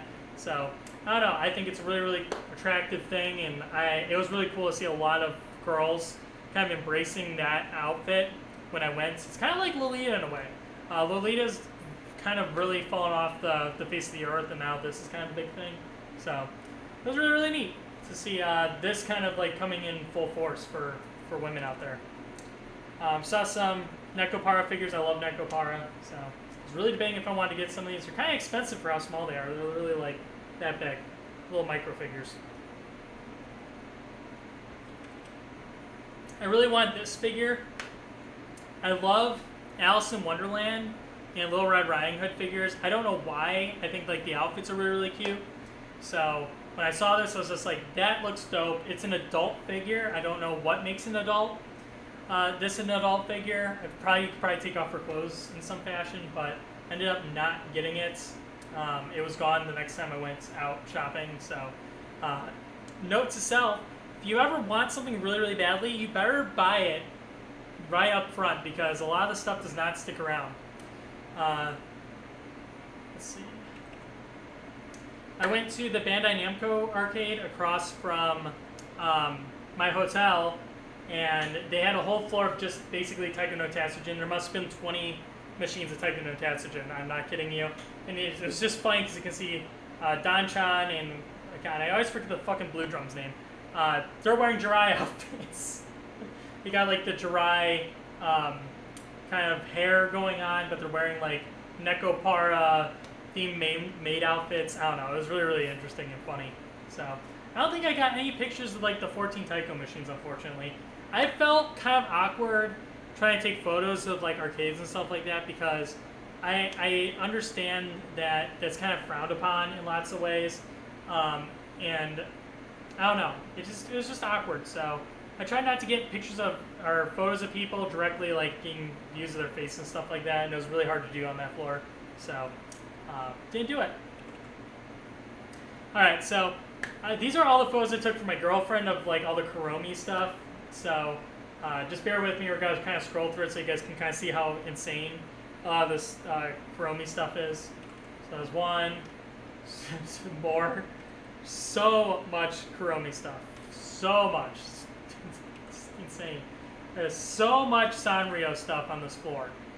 This is the most Sanrio stuff I've ever seen when I went to Japan. There's just so much stuff. They even had lingerie. Like Sanrio lingerie. It was just absolutely insane. They had yukatas even. I ended up getting the Kuromi one for my girlfriend because I thought it was very, very cute. Bunch of different clothes, socks, I mean, you name it. Just more shirts, just more Kuromi, more Hello Kitty, more Cinnamon Roll, more My Melody. Yeah, I know all the names of them, unfortunately. just keeps going, just so much. Alright, here's a picture of a video game I found. This is a game I've always wanted, and I saw it, I was just like, oh my god, there's a copy of LSD. It's 132,000 yen. It's basically $1,000.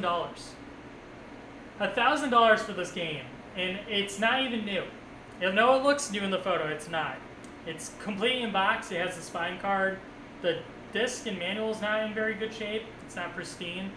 But yeah, I really want a copy of this game, but I'm not gonna pay 132,000 yen for one. I can promise you that. Okay. Oh, this was one of the games I picked up, and then I have a video to go with that too. So when I went to Japan this year, one of my goals was to try to complete my Japanese Xbox 360 collection, and I was somewhat successful. I found one of the games, which this is one of them, Dodonpachi Saidai Ojo. It's a very expensive game, as you can see. This was the limited edition. It's 25,700 yen. So it was like $160. But to get the limited edition, that's actually a pretty good price. And it was in really good condition. You can see it has a grade A. If you look in the little left-hand corner, it says like this is a second-hand item, guaranteed only in Japan to work. Grade A disc, includes the manuals and everything else in it. So I decided to cave on this one, and yeah. So let me see if I can find the clip of this. Let's see, 9120, 9121.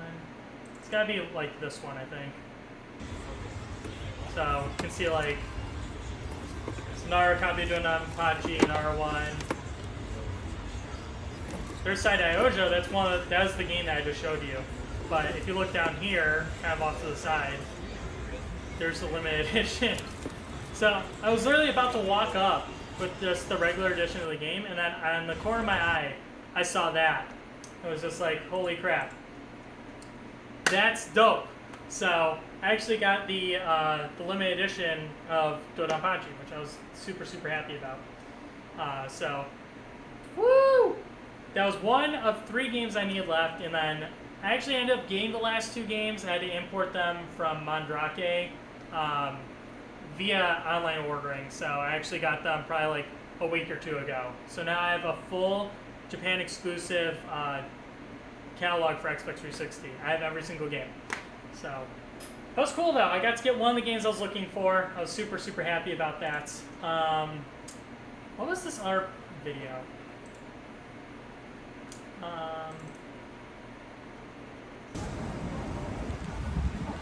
The back walkway, you can see real quick. I'll try to pause this. So this is Trader. This is where I got the actual game that I showed in the previous video. That was the video of inside the shop. So there's 2 or 3 traders in Akihabara. I think it's actually only 2. Maybe there was 3. I can't remember.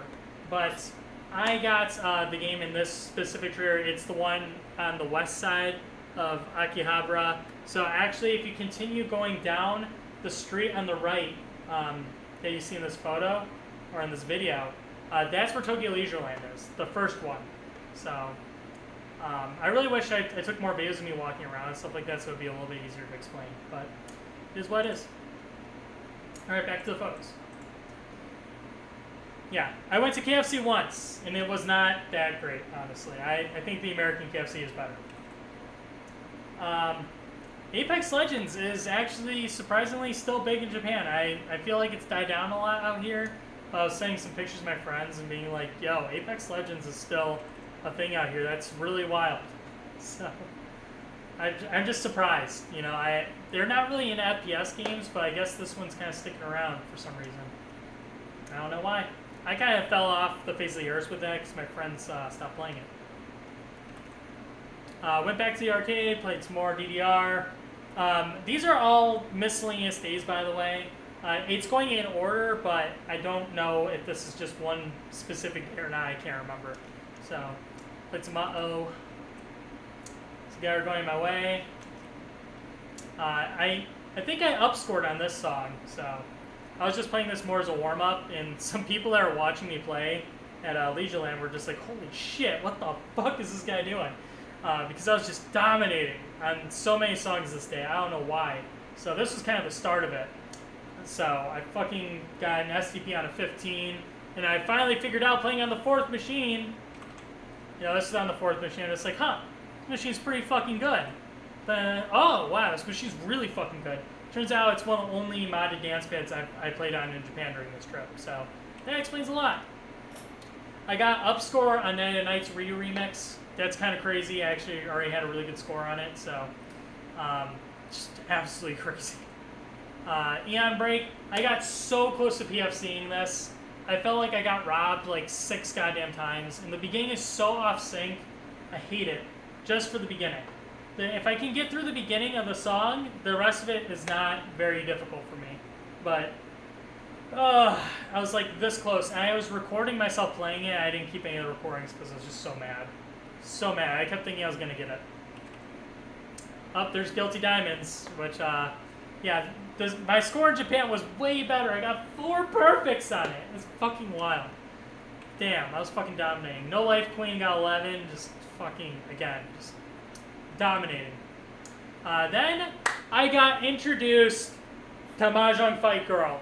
And Mahjong Fight Girl is such a good game, and I feel like it only starts kind of like picking up and people start playing it more near the end of the first week in Japan, because the first few places I went that had it, no one was playing it, and then like the next week afterwards, everybody was playing Mahjong Fight Girl, and I don't know why. I don't know if like they just added more characters in it that people cared about or what, but I started playing with Pine. I fucking love Pine. I got some really, really, really good scores as far as Mahjong goes, so you'll see like a lot of that. So it's one of my first hands. It is a little bit disorienting playing Mahjong without any of the numbers in the corners, so it took me a little while to remember the Chinese symbols for like 1 through 9. But once I got that figured out, like I started dominating. I was freaking kicking ass on Mahjong Fight Girl. I fucking love Mahjong Fight Girl. Holy shit. I actually, when I came back from Japan, I bought a Mahjong Fight Girl poster. That's how much I love this game. So it's amazing. I got Haneman. You can see just fucking destroying. Really, really good scores. This is what the cabinet looks like. So this is the newer version of the Mahjong Fight Club cabinets. So they basically gave operators a choice to upgrade Mahjong Fight Club, which you can actually see in the background here. Like this is Mahjong Fight Club, like behind Mahjong Fight Girl. So you can either play or upgrade Mahjong Fight Club to Mahjong Fight Girl, or you can keep Mahjong Fight Club and get the new cabinets. So this arcade, which was Tokyo Leisureland 2, they got 4 new cabinets. So this is the place I would always go to play. And then eventually I started going to Game Panic, which is really, really cool. And then they were having an event for Mahjong Fight Girl when I went to Japan. So they had special amusement passes for the 9 girls in Mahjong Fight Girl. So basically what you had to do is you had to spend 2,500 yen on the game, and then if you did that, you could choose a card to redeem for. And every arcade only got 9 cards. So I was in a rush to try to get as many of these cards as possible. The only problem, you can only redeem once at every single arcade. So I had to be very specific with what characters I picked first. So I kept trying to get the Pine card, could not find an arcade that had a Pine card. Every arcade, that was the first one that was always gone, because she's the most popular character from Bomber Girl. So I started with Sen. I got the Sen card. Then I got Sumire, This was the last one at Tokyo Leisureland 1. So I was literally hustling, running through Akihabara, trying to get these cards. And I was spending 2,500 yen, just throwing away 2,500 yen to get the amusement cards. And they're really rare cards, by the way, because every arcade, again, they only got one of each design. So you won't find them for sale ever. I got Tenshi, which I thought I would never get Tenshi because she's probably the most popular exclusive Mahjong Fight Girl character. And she's fucking hot. I mean, look at her. She's got her leg up and everything. It's beautiful. Yeah, and then after I did that for probably like a couple hours in Akihabara, I decided to go to Takeshita Street, which is, oh my god, Harajuku. It's the main street of Harajuku, essentially. So this is like where you see a bunch of weird fashion stuff when you go to Japan. If you give me a minute, maybe I'll go upstairs and go get my shirt and show you guys like what a Harajuku shirt looks like for those that aren't aware. But you'll see really weird fashion-related things here when you go. So like a lot of the clothing will have like rips in it. It'll have like, oh, like this part is like, it shows your shoulders. And it's male-female clothing. It's a lot of, it's either or, like it doesn't really matter if a male wears it, a female wears it. It's very punk-esque, I guess fashion's in our way to kind of explain it. This is also another place where like Lolita fashion really came from, was Harajuku. So I finally got to visit. I never got to go here before. And this place did not disappoint. It was actually a lot of fun. And I didn't think I was going to be super into it because it seems more like a thing a girl would be into. I went here to get some stuff for my girlfriend, but I also wanted to go here and see if I could find some stuff for myself. So, without further ado, like here's an example of a Harajuku shirt. So you can see like it's got zippers and it's showing off like your shoulders when you wear it. It has a very, very weird design to it. It's very punk-esque, though. So this is kind of like what's kind of in for Harajuku fashion right now. But that's a lot of this clothing is very expensive. You can see this shirt alone is 13,500 yen. It's like $100. But a lot of the stuff is really, really cool. I picked up a few clothing items myself. So you might see me wear them on future streams or something like that. Or maybe I'll go upstairs, like once I get to the end of the Harajuku portion of this explanation, and we'll kind of show you guys what one of the shirts looks like on me. You can see another one. I tried to like take photos of it, but I kind of felt awkward because this guy was trying to sell me stuff, and he I don't know if he was a fan of me taking photos of the shirts and stuff like that, but I thought this cat playing the guitar was really fucking funny. Sanrio store in Harajuku. It's very, very crowded, by the way. I do not recommend going in the afternoon. If you want to go Harajuku, I recommend going more in the morning. I bet you it's a lot less crowded than when I went. Here's some more of the Harajuku shirts. This ended up being my favorite shop I went to, and I tried to find a website for the shop. They do have one, but they don't carry a lot of their Harajuku fashion stuff, which is really, really disappointing because like I ended up getting like a version of this shirt. I almost bought this shirt. I was just like, maybe I'll come back and like pick it up later. I just don't like the drink or food that she's carrying around. I like this dress shirt. I thought that was really, really neat. I don't know. I just really like Harajuku fashion. It's funny you say Uniqlo because you'll see the Uniqlo a little bit later here. So, Wooden Doll, that was the place of the shop where all that stuff was. So, these shirts was in Wooden Doll. So, there you guys go. If you ever want to like look up that shop or like some of their Harajuku stuff, that is the shop I went to get some of it. I went into this shop and it was really bizarre. This is like a goth shop. It was weird because you walk in, it's like you have to wear a mask to enter. I didn't have a mask, so I couldn't even enter if I wanted to. And then for like, there's like 500 signs that says no photos, no photos, no photos, no photos. I was like, damn, I really want to get pictures to send to my girlfriend in case she wants something in there, but they're gonna give me a hard time about it, so I ended up not going in there. Funny thing happened at this point. I I took a photo of this and I sent it to my girlfriend. I'm just like, oh look, it's Jirai outfits. They actually have them in Harajuku, and she's just like, oh my god, I know that shop, and she made me go in there and buy clothes for her. This is really, really funny. Yeah, it's Noemi is the name of the shop, so I went in there and got some clothes for her. As you can see, half the clothes I got during this, no, had to be more, like literally 7/8 of the clothes I got was for my girlfriend, which is just absolutely bizarre. Is there a Roots? I don't know. You mean like Roots 26? No. Bodyline is another big Lolita fashion store. It's probably the most like affordable Lolita fashion website that's out there. So if you're into Lolita fashion, I recommend you check out their website. They still have it up. They still have a store in Harajuku. I asked my girlfriend if she wanted me to go in there and look at stuff for her. She didn't want me to. Unfortunately, how do I say this without being like sounding like a humongous douchebag?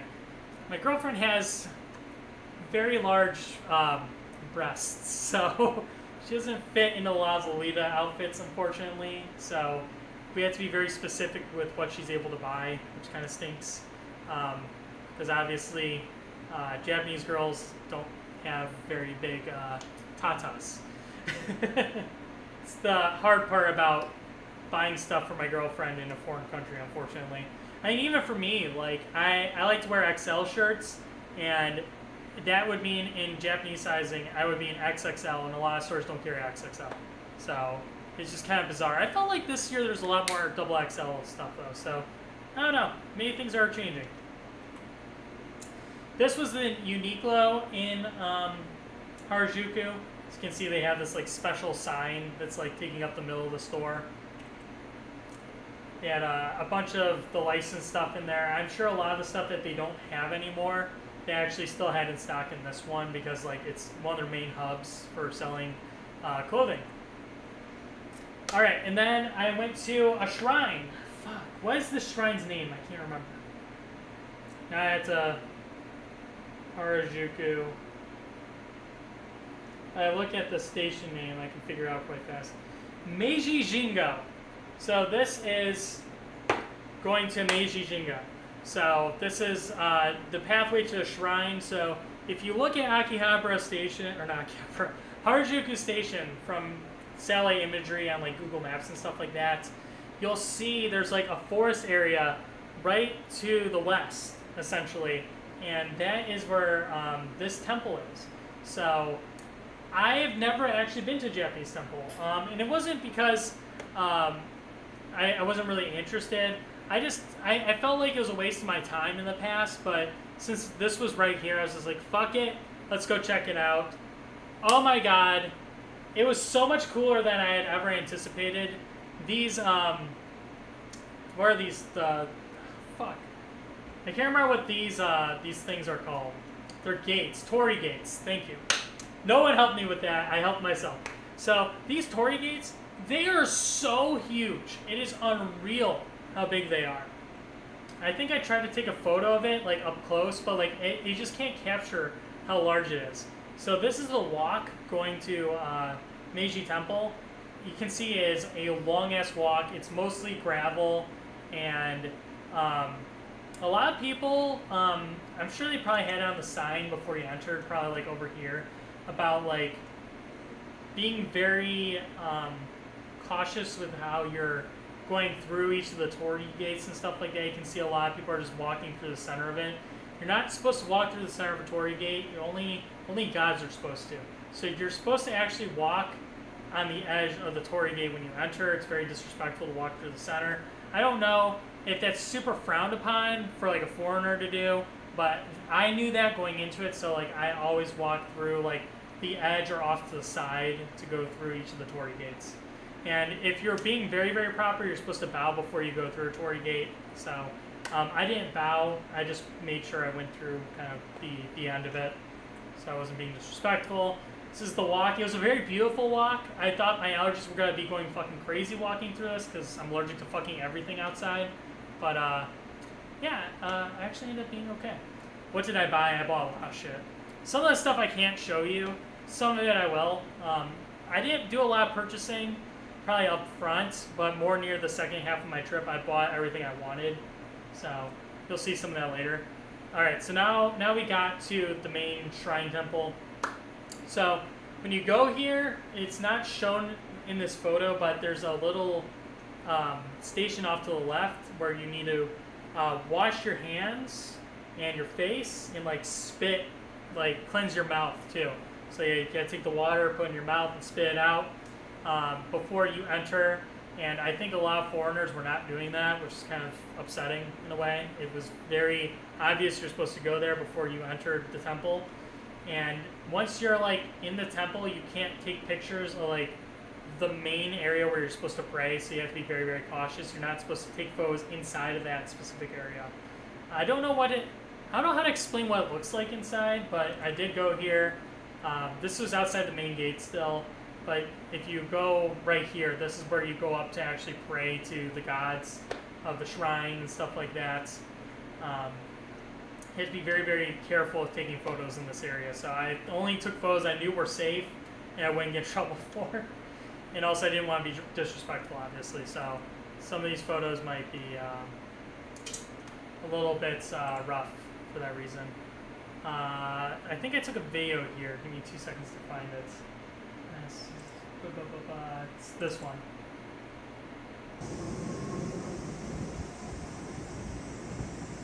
So this is like the main square of the shrine area. So we pause right here real quick. This is where you kind of go up to pray. So once you probably get to these steps, you can't really take photos anymore. There's a million signs that say like, hey, no photos allowed, can't take any photos inside of the area where you're supposed to pray and stuff like that. I'm sure there's photos of it out online somewhere if you want to see it.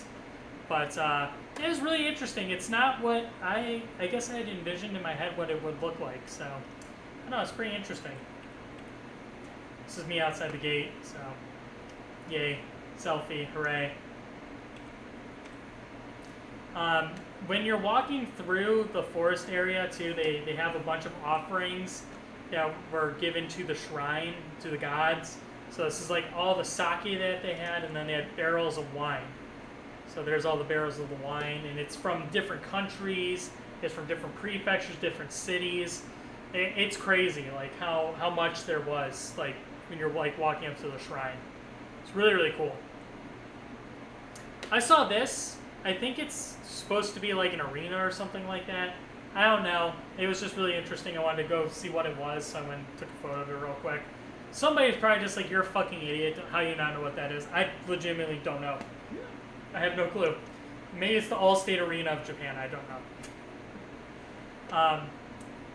I think this might have been the next day. I could be wrong. I think it might have been. I went to. Damn it. Why am I blanking on this? I'm gonna have to go through my photos and pull up where this photo was taken, because now I'm just completely blanking.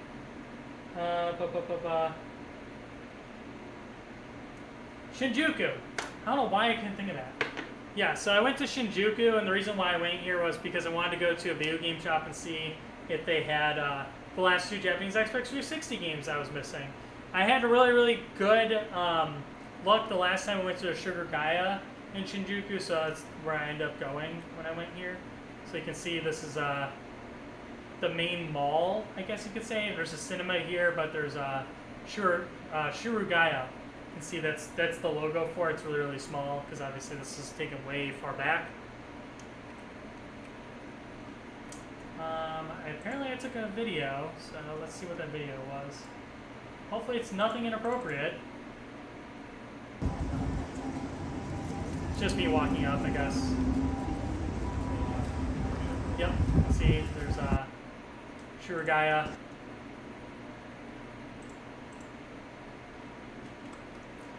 Saw a Beatmania controller. It was only 3,500 yen, so these must be going down in price quite a bit.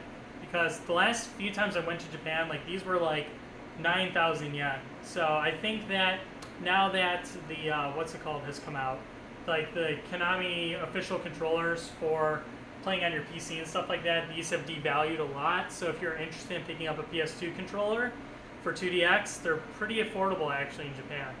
So just some words of advice out there. Saw a copy of Paradise. Was shocked. Couldn't believe it. It's the first time I've ever seen one out in the wild. Kid C2 at one point it was 7,800 yen. Now it's only 3,800. Just absolutely crazy.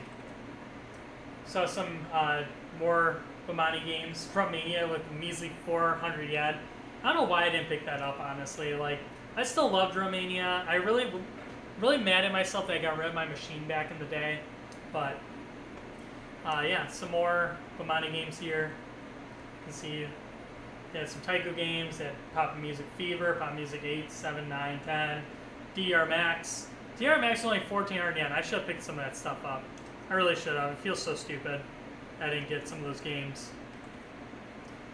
And then I went to, I'm blanking on all these names, I'm so sorry. Shibuya. This is the famous dog statue in Shibuya. People, I just want to say, people that are going to this statue are so fucking disrespectful. Holy shit.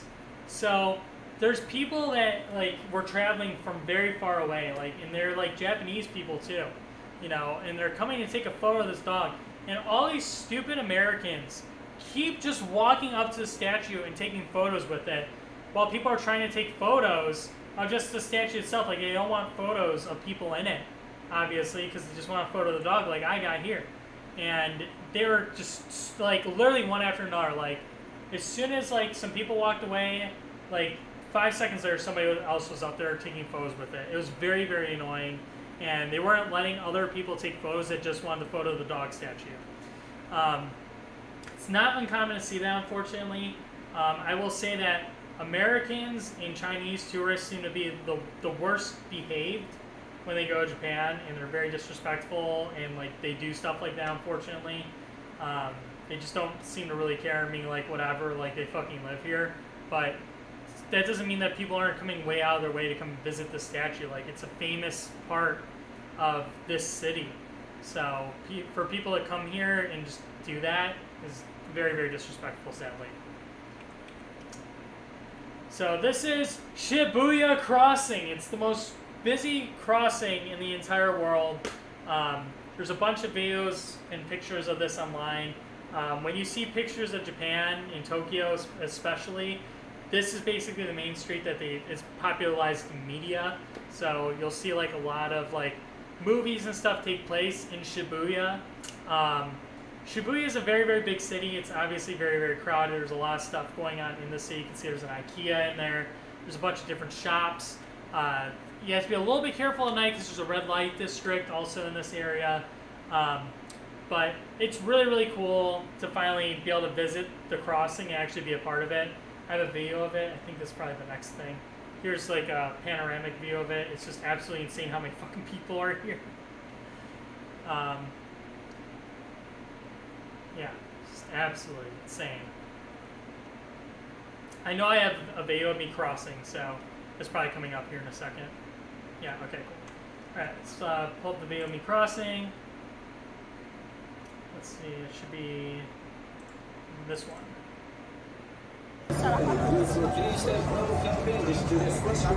You see a lot of people with, like, phones and, like, cameras up. Even Japanese, like, tourists coming here for the first time. Everybody's taking pictures just because it's so crowded.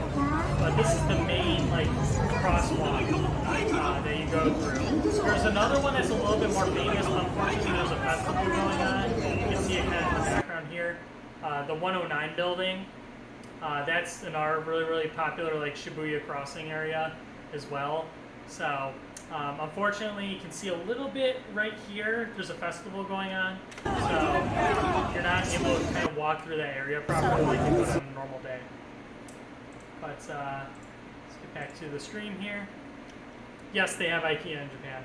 They have Costco in Japan. I think that's weird, but whatever. I guess people want to buy groceries in bulk in Japan even. So yeah, you can see the festival here.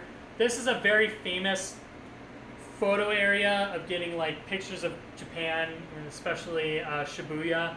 But yeah, there's a festival going on. You can cross a little bit right here, but it's not. It wasn't super open, unfortunately, so it's kind of hard to get photos. See a little bit of a closer view here. Which is crazy. Yeah, I wanted to stay for this festival that was going on. I had no idea what I was celebrating, but it was way too crowded. I didn't want to stick around and have to worry about getting on a train later because I had some like stuff from shops with me and stuff like that. I remember that clearly, so I kind of wanted to get going. Yeah, here's some more pictures of the city. And then it was funny. It's like, I'm here, Mark City. And it's like, huh, talking about me? I'm Mark. Is it my city? You can see how sweaty and gross I am because Japan's just humid and awful during the summer, but it's a lot of fun. So, Shibuya, Mark City. Yeah, it's my city. That's right. And then here's another picture I took just back in my hotel with a little bit more livelier at night, which is pretty interesting to kind of show that off. Trying to get like other pictures from my hotel, but you can see I actually had an emergency exit floor, or emergency exit room on my floor. So a lot of the windows were kind of like had that great look to them. So it's kind of hard to get photos through there. This is about the best photo you can get, unfortunately. But it's still a pretty nice photo. You can see a reflection in the background of the hotel room, unfortunately. But it is what it is. Actually, it's not even a reflection of the hotel room. It's a reflection of the signs. It's kind of wild. Played Score, Mahjong Fight Girl. I got Bunny Pine, which was dope. Then I started playing with Tenchi, and that ended up becoming my main character, which is crazy. Had some really good hands. Here's Akihabara at night. This was after basically everything is closed. So I was actually in Tokyo Leisureland 2 playing very, very late at night. And when I exited, basically all of Akihabara was closed because the arcade was even closing. So only shops that were open 24 hours are basically left open for people to go visit. This is the next day for sure. I was going through some shops, looking at different figures and stuff like that. I really wanted this figure. It's very expensive. It's like $400, $500. Also, I really want this figure too in the background. They have bootlegs of it on Amazon. It's like $20. I'm sure they have bootlegs of this one too. But I don't think I have any bootleg figures now that I think about it though. So that would be kind of shitty of me to do. So decided to end up getting some bootleg figures. This is at the Shurugaya in Akihabara.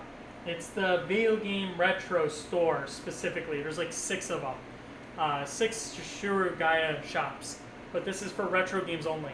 So I went here and then they had Steel Battalion, the Japanese Xbox mech game.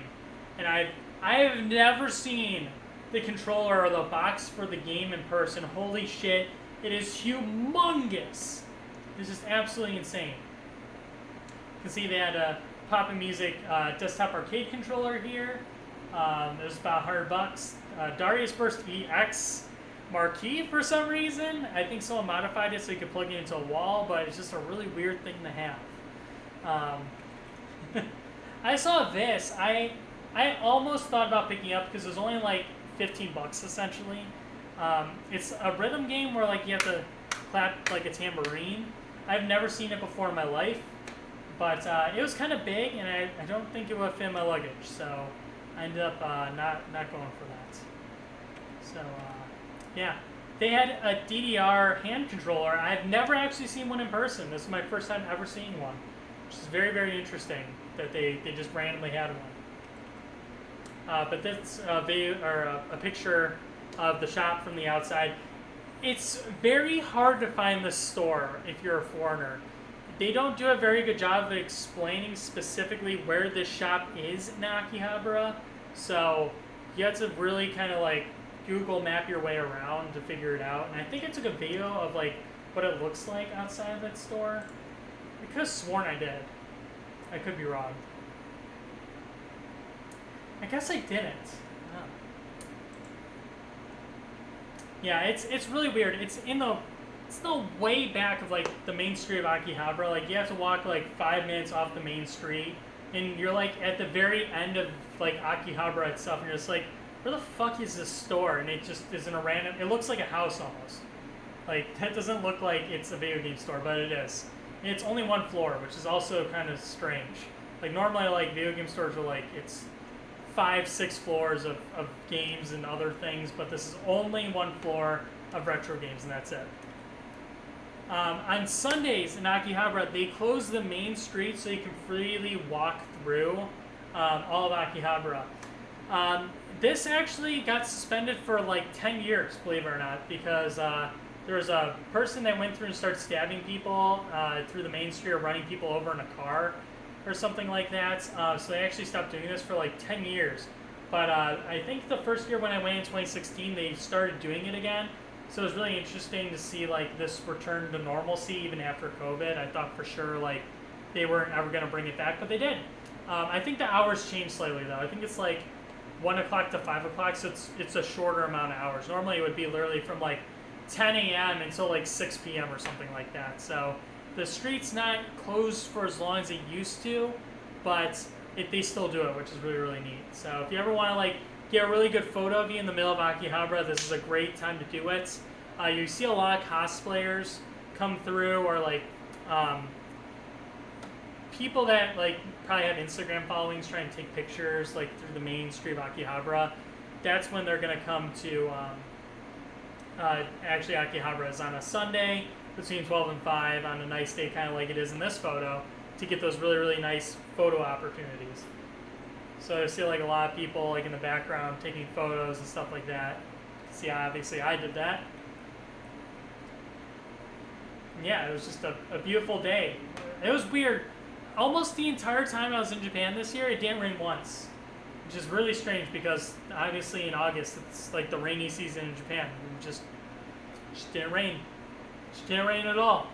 It's just really crazy.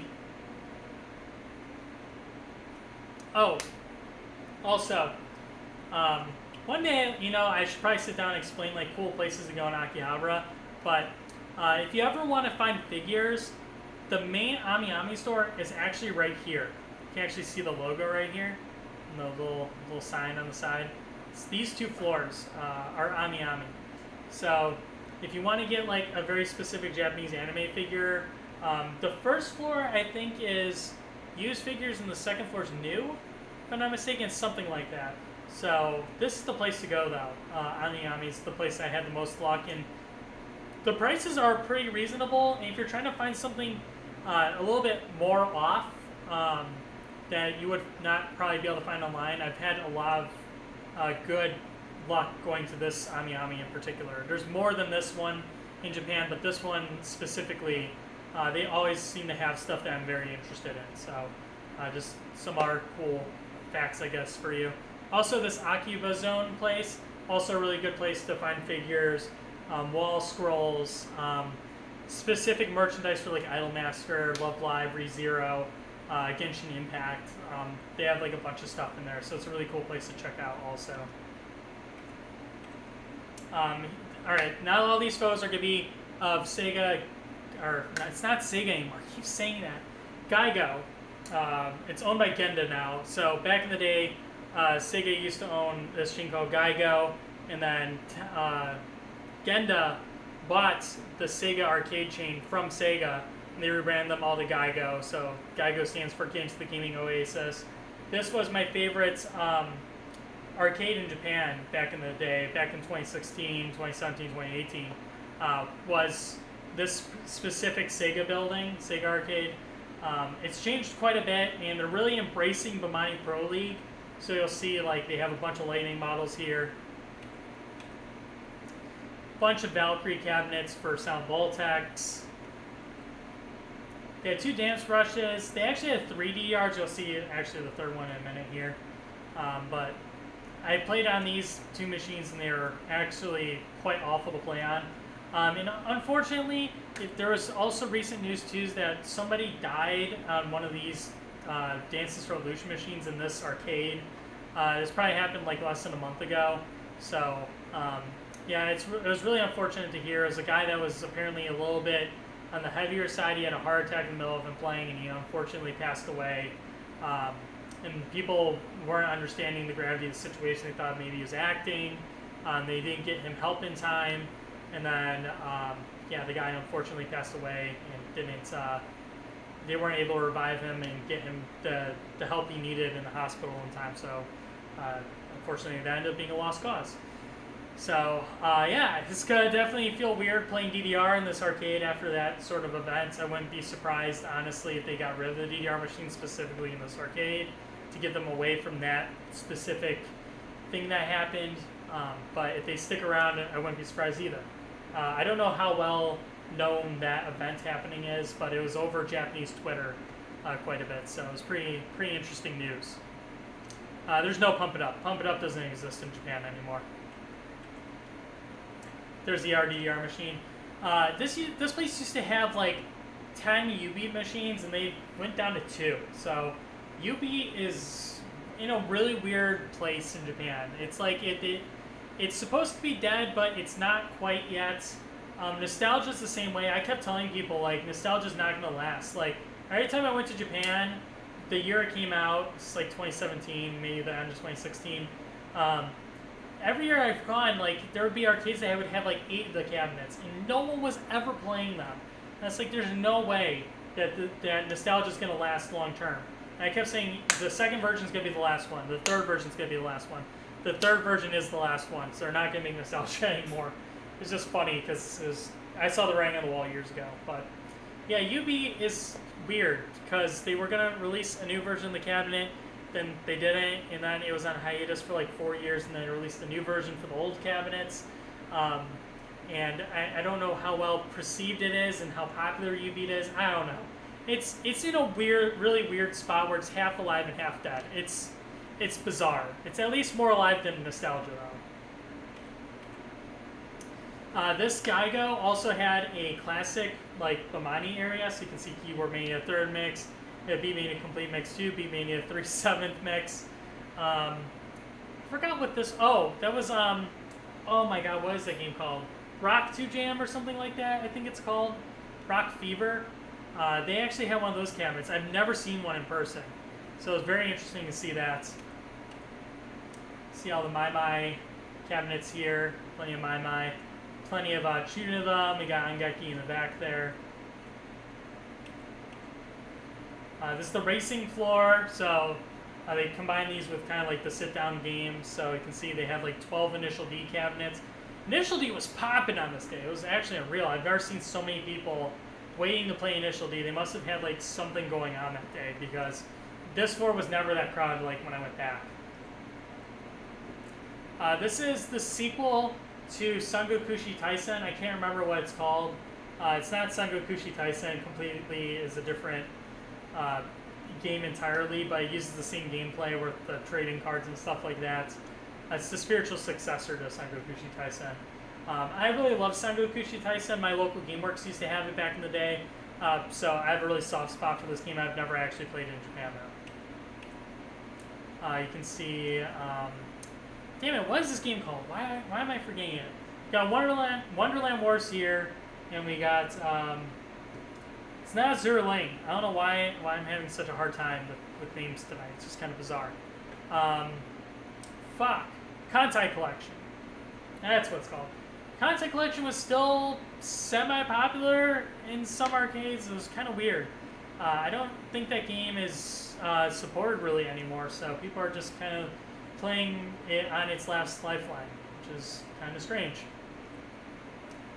Fate Grand Order, this game died a lot, which I was actually surprised by. I have a picture of when I went to the round 1 in Osaka, and they had, how many cabinets they had? I think they had 24 of the Fate Grand Order arcade cabinets, and almost all of them were being played, which is just bizarre. But yeah, a lot of arcades, this game is dying down quite a bit, and I don't know if it's just not supported anymore or what, but you can see the old Sangokushi Taisen cabinets right here too. So that game, I guess, is still technically around. I don't know what game this is. I can't remember, but you can see this is Bomber Girl Rainbow right here, and this is Mahjong Fight Girl right here as well. It's very, very tight, the PCB cabinet areas in this arcade specifically. This was the JoJo Bizarre Adventure game. It's the only arcade I saw that had it. I don't know if they're like location testing it or it's part of like a PCB game collection and they just decided to make dedicated cabinets for just this game specifically. I'm not quite sure, but this is the only arcade I saw like dedicated cabinets for. This is just kind of an interesting thing I noticed. I saw these and I wanted to get some for my girlfriend, and I was just like, this looks like too hard of a game to win, unfortunately, so I ended up not winning them here. I went to a different arcade later and ended up winning some for her, which is pretty cool. I went to McDonald's again to try this weird shake thing. This was really weird. I don't know what it's supposed to be exactly. It's like a float, so it's got like a weird soda drink on the bottom in the blue, and then it has like a vanilla ice cream on the top and a layer of ice in the middle. I don't know. It gave me a horrible stomach ache though. Like, I was like dead for like the rest of the day. Like my stomach hurt so much. But yeah, at the end of the night, I ended up going to go get some ramen from this place in Akihabara, which I'll show a picture of what it looks like outside. But goddamn, that looks awesome right now. I'm so fucking hungry. Oh, it looks so fucking delicious. This ramen just fucking hit diff. I don't know why. I fucking loved it though. You can see I ate the whole goddamn thing. It was just absolutely delicious, as you'd expect from Japanese ramen. Official Japanese ramen from a Japanese ramen shop. I guess this place is called Nadai Fujisoba, and it's open 24 hours. So if you are ever out super late, you missed the last train in Akihabara, or you're staying in Akihabara, go to this place at night. It's really, really crowded during the day, so I don't recommend you go like at like 2 or 3 p.m. It's going to be way too crowded. Go more at night when it's going to be close to like the last train time, like an hour before the last train. This is a good place to eat though. I really, really enjoyed the ramen there. I did not eat sushi when I went to Japan, unfortunately. I have had sushi in the past, but I didn't eat any on this trip. And I love sushi, which is really unfortunate. I went to Super Potato, and they had a DAC there, desktop arcade controller. So, or no, arcade style controller, ASC. I don't know why I was calling it DAC. But yeah, it was 190, basically 19,580 yen, so it's about like $170-ish. It wasn't too horrible. These are kind of hard to find, actually. But it's cool. Super Potato, they'll do like illustrations on some of the stuff every once in a while. You can see they also had a regular controller there as well. I can't see the price on this one. It was way more expensive than I saw in Shirogaya, though. I don't know if this one was modded for some reason. Obviously, they have a lot of things to say about it, so it wouldn't surprise me if that's the reason why the price was increased specifically. This is the Super Potato. This one is not the one in Akihabara. This is the one that is in Ikebukuro. So those photos and those controllers and stuff like that, that was all taken in the Ikebukuro Super Potato.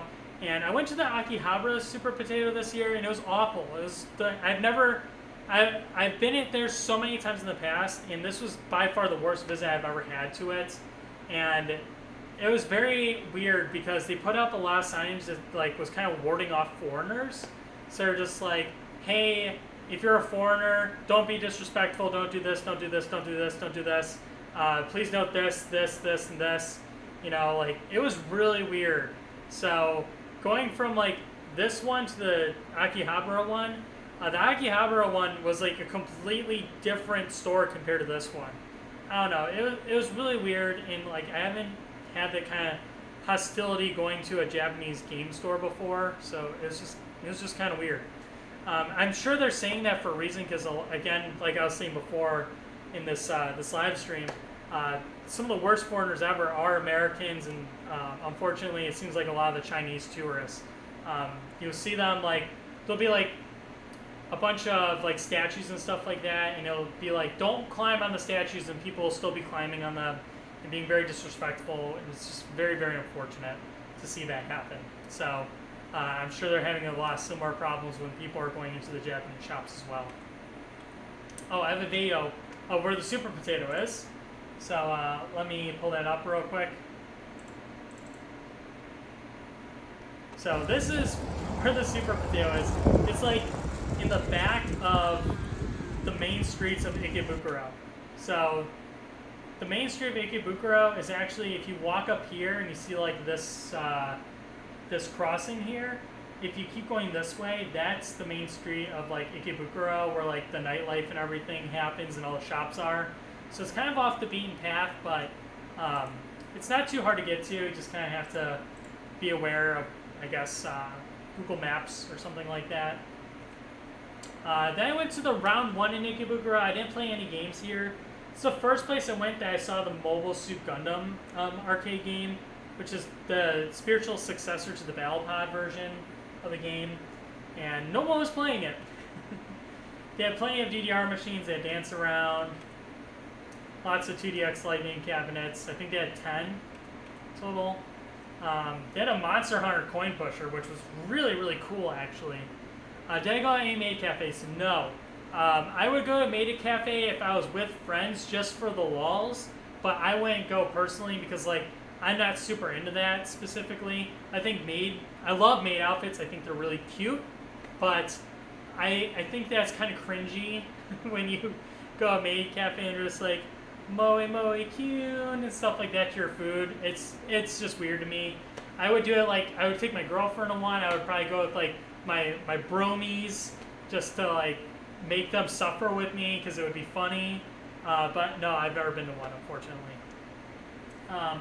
This round 1 is not pumped up. Literally, there's 3 pump it up cabinets in Japan. That's it. There's none. You're not gonna see any in these photos. Star Horse 4. This game is humongous. It's the spiritual successor to Derby Owners Club, so if you really like that game, you'd probably really enjoy this one. I would love to see this come to America because Derby Owners Club was a bop, but I don't think it ever will because look at how much space it takes up. This is the metal floor, so it's like all metal games. So they have games that are like coin pushers. You can see Grand Cross Gold in the background. It's like the biggest coin pusher you'll ever see. If you've ever seen a Willy Wonka coin pusher, the Wizard of Oz, it's basically 4 or 5 times the size of that. It's humongous. Fishing Spirits, that actually came out in America as a ticket game. I can't remember what it's called, but yeah, it's pretty crazy. This floor is very hectic. I went to another Tokyo Leisureland in Ikebukuro. This place mostly was crane games, so I didn't really take any photos of it. I went to the Sanrio gift gate for my girlfriend to get some Sanrio stuff for her from the official store. So I think I got her like this plush and like something for her cell phone. Here's just a picture of Ikebukuro's main street. I think it's called Sunshine Street, if I'm not mistaken. I can't remember for sure. It's something Sunshine. You can actually see in the signs here. It says Sunshine 91 or whatever, like the address. But yeah, like Sunshine Street is like the main shopping area of Ikebukuro. So if you ever want to like do anything in Ikebukuro, that's basically the main street you're gonna walk down. That's where round 1 is. That's where like all the shops are, the Sanrio gift gates. The Gaiga location's there. I think the new one that just opened, like for Gaigo, their like staple store, like their main huge property is actually in Ikebukuro too, and it just opened. So it's definitely a place to go visit. That's for sure. It's very crowded though. Like anytime you go, it's always crowded. Just a huge nightlife, lots of stuff going on. I got this at the biggest sex shop in the world, so I got this wall scroll. You'll probably see it in some of my future live streams in the background. But yeah, I got this from M's Pop Life department store. It is a 9-store sex shop. If you can imagine the sex toys that exist in this world, that store has it. That's all I can say. Are you looking for sex dolls? That's in the basement. If you go on the first floor, it's like tires and Tenga toys. You go to like one floor, it's all dildos. You go to the next floor, it's all S&M stuff. You go to the next floor, it's all lingerie. It's insane. There's like a whole floor just lube. It's crazy. So, even if you're not gonna buy anything and you just want to see the craziness of M's Pop Life and see all the sex stuff that they got going on, it's really, really cool to go visit. It's just absolutely insane. I recommend, as long as you're over the age of 18, to go visit it. Like, you're just never gonna see anything quite like it. But that was my souvenir from going to that store, was getting this wall scroll. It was in the basement next to all the sex dolls, which is kind of awkward, but that's okay. I have photos of them, but I can't show you, unfortunately. Yeah, that night I definitely played more Mahjong Fight Girl. This was like my ritual at night. Was like the last probably 10 to 1 in the morning I would go out and play Mahjong Fight Girl. I fucking loved playing Mahjong Fight Girl. Is this gonna load? What the fuck is going on? Oh, that was all the photos. What the fuck? What happened to the rest of them? Interesting. I definitely have more photos. It just stopped right there. I don't know why. Okay, so we're right here. Let me close out of this and open the next photo, I guess.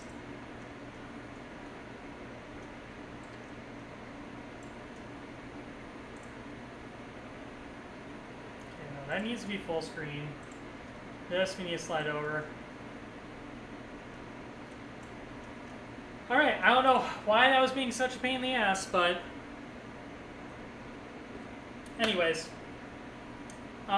Tokyo Leisureland 2, they had all the posters and stuff for Mahjong Fight Girl thrown up here, but you actually see they had some voice actors, voice actresses come and visit. So, oh God, what is that girl's name? I can't remember. Sen? And so I had the voice person, voice actress for Sen come here, and Tenshi came and visited, and they signed a piece of paper and they framed it. They have a bunch of our ones for Bamani Pro League people, so you'll see those actually coming up as well. Damn, for some reason it's not letting my next photos. You can see on my timeline here, it doesn't show the next photos here, which is kind of bizarre. Oh, now they are. Okay, that's weird. Alright, so I took a photo of this game because it was going to die.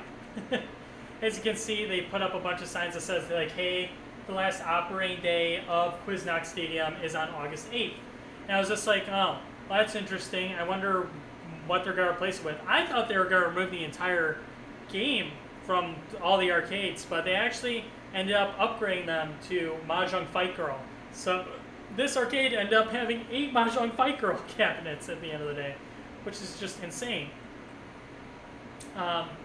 So here's some art photos of Tokyo Leisureland 2. You can see the 4 cabinets here.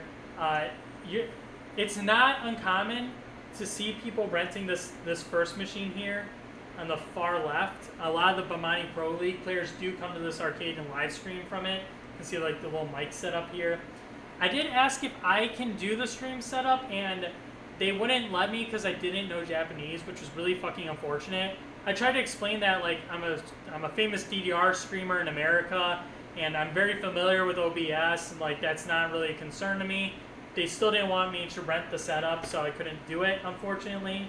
Otherwise, I would have totally done that 10 times during my trip, but they wouldn't let me because I was a foreigner, which sucks. It was one of the only times I've ever been to Japan where I was denied because I was a foreigner to do something. One other time was I tried to buy a PC game for my computer, and they wouldn't sell it to me because I was a foreigner. They're just like, no, I'm not gonna sell this to you because you're American. I don't sell to Americans. And it's like, fuck, that sucks. So I was told to leave.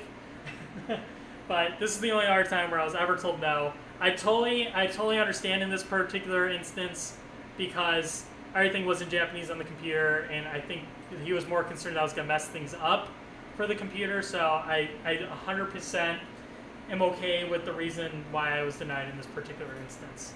So, but yeah, if you ever want to see Bamani Pro League players, this is a good arcade to come visit. You'll see a lot of people playing on this first cabinet all the way on the left. This is the 2EX Lightning model set up here. This place didn't seem super popular for 2DX. I don't know where the main place is for those kinds of games. Also, for 2DX specifically, a lot of arcades have different switch and spring setups, and they usually put a label somewhere on the machine, or they'll put a sign somewhere that tells you, like, hey, this machine has this amount of grams for the switch and this amount of grams for the springs, so you can play on the best or the most favorable setup for you specifically. So it's another thing to note. Some setups are a lot heavier and some are a lot lighter. Just kind of depends on what your play style is and what you like. Oh, I think I won this on video, so we'll be able to watch a video of me winning this in a second here. So this was a new item that got stocked in Tokyo Leisureland. I wanted to give it to my girlfriend, so I did. So a photo of it, or a video of me winning it. So let's watch the video of me winning it. So in this game, the goal is to keep moving this little band over until the item falls down. I'm very good at this particular game. I win it all the time. It's a very, very easy game. It does take quite a few plays. You can't really win a crane game in the manner in first try. It's always going to take somewhere between 0 and 100, or 1 to 100. So technically, it could be 0 to 100 there, but yeah.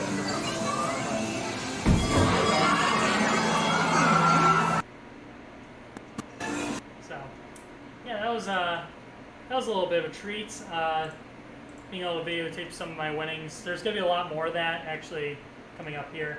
I wanted to win this just for the lulz to like throw at people at work, but I ended up not winning them. You see a lot of TikToks of people like squishing like a pig and stuff like that. That is the pig. That's the prize, is like the TikTok pig thing. They all look so stupid. I love it. This was a figure I really wanted, but it's like I don't even play Bomber Girl that often, but I really love Grim Aroe, however you want to pronounce it, depending on if you're saying the Japanese name or the American version of it. I love her to death. She's got the womb tattoo. I think that's fucking hot. Just fucking look at that. That is a hot ass figure. But I really wanted it. It was very expensive, $267 or $26,700 yen. It's like $220-ish is pretty expensive. Ended up not getting that. This is another figure I really wanted, which is even more expensive. That's like, ooh, that's pretty hot. I love succubus girls. They're fucking sexy. Yeah, I ended up not getting a lot of figures that took photos of because they either were gone the next time I visited, or they were way too expensive, unfortunately. So, yeah. But anyways, back to more DDR. Lots of DDR, I think, on this day. So, shit. It's not scrolling anymore! I don't know why, that was weird. You're just broken, 5 perfects. It's a pretty good run, actually. Just going a little too fast. I think you could MFC this if I really wanted it, actually, too. Flip Flap, that's actually a really good score on that song. That has a really weird chart, but it actually flows very, very well. It's just some of the beats are a little bit hard to hear over a loud arcade like you have in Japan when there's 4 DDR machines next to you. It's kind of crazy. Man, I was just SDPing everything. Jesus. Yeah, so you can see this is the next day now. They turned off all the Quiznok Stadium cabinets, and they're getting ready to decommission them. And you can see when I played on the main Mahjong Fight Girl cabinet, they were advertising that the Quiznok Stadium cabinets were being converted to Mahjong Fight Girl. It's such a bad conversion.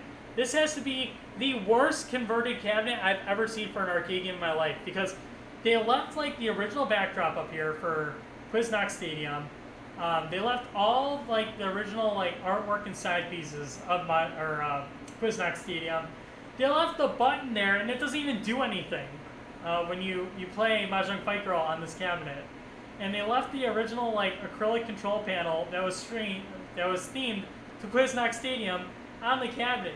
So it's like, yeah, you doubled the amount of Mahjong Fight Girl cabinets out in the wild, but you did such a shitty job converting that to something else. It is such a bad conversion. I actually have some photos of it, actually, I think after this, so you'll be able to see them here in a minute. But got some more Mahjong Fight Girl action. If you got high enough score, you got to play your next game free. So This only happened to me like I think like 5 times I played. I think you had to get over 40,000 points to make the next game free. If you got over 30,000 points in a game, it would discount you depending on how many points over 30,000 to 40,000 you got. So if you got 35,000 is your score for Mahjong Fight Girl, you got it the next game half off, which is really, really cool. I thought that was a very unique feature you don't see in like any arcade games in Japan. So definitely some replay value just there alone. So you can see like, it's like, would you like to continue? There's no price attached, so I got to play the next game for free.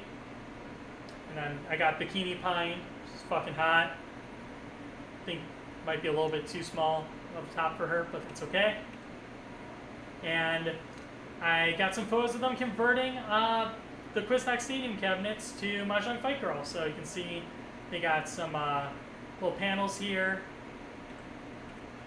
You can see the worker took down all the marquees and started converting them pretty early in the morning.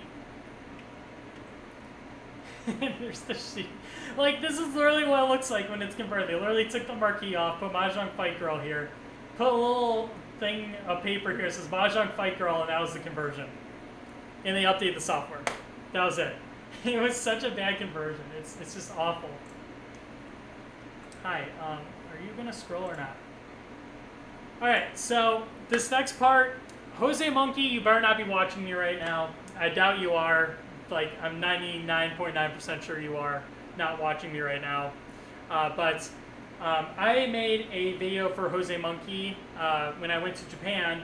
It's basically this TikToker that makes videos of him finding people. So people will make a video being like, alright, Jose Monkey, try to find me. And take a video of like what it looks like around them. I did that, and I posted it to my TikTok in Fuchu. So these next photos and what I did in Fuchu, I'm going to show you guys. So this is when you get off the train station in Fuchu. There's like a main like city walk area. It's really, really nice. There's a round one here. It's actually where I went to DDR Wars back in 2018. I went to DDR Wars. So I was at the round one in Fuchu. So this is my second time ever coming to Fuchu. But I went here to go to a Taito station. And you're just like, okay, why a Taito station? That's kind of weird. Well, this Taito station, oh my god, I forgot. It's a bunch of videos. This Taito station has the most crane games in the world. It has over 400 crane games. So I'm going to show you guys some videos real quick of what that looks like.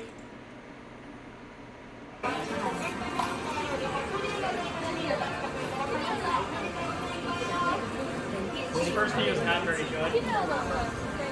They do allow recording, but I think you have to pay money to like make YouTube videos, and you have to wear a mask, and you have to wear like a special press badge so people know that like you're allowed to record in there.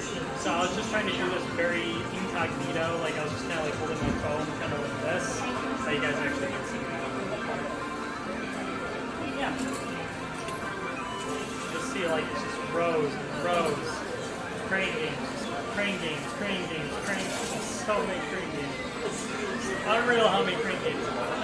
There was like nothing else in that Taito station except for crane games. That was it. Only a Taito station with crane games. It's absolutely crazy. I tried to dip out my phone in that last video right there because I felt like they were onto me. You can see me try to win a prize here. I really wanted this Amelia figure. It's having some really rough luck actually trying to win this. It might have been because I was trying to record it at the same time. I was trying to knock this like off the playfield, not with the little hook thing. You can see I'm like trying to knock the box down, so that's gonna help it move more. But there's a bunch of different crane setups. If you've never been to Japan or you've never played Japanese crane game at like a round one. There's lots of different ways to set up UFO catchers, which is their version of crane game.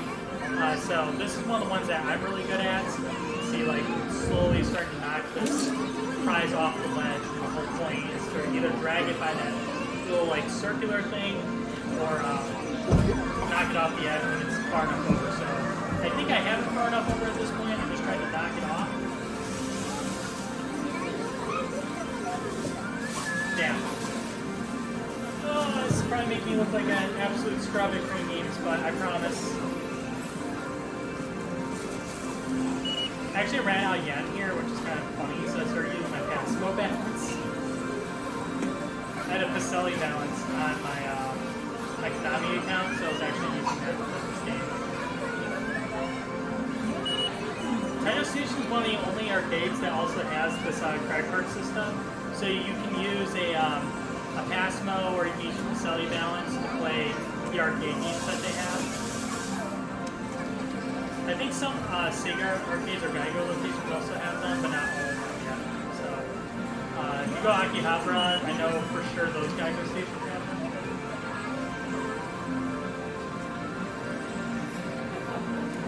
Come on. How many times am I going to play this crane? The other thing, too, is like, once you get it this far, you're kind of like locked in, you have to not stop playing.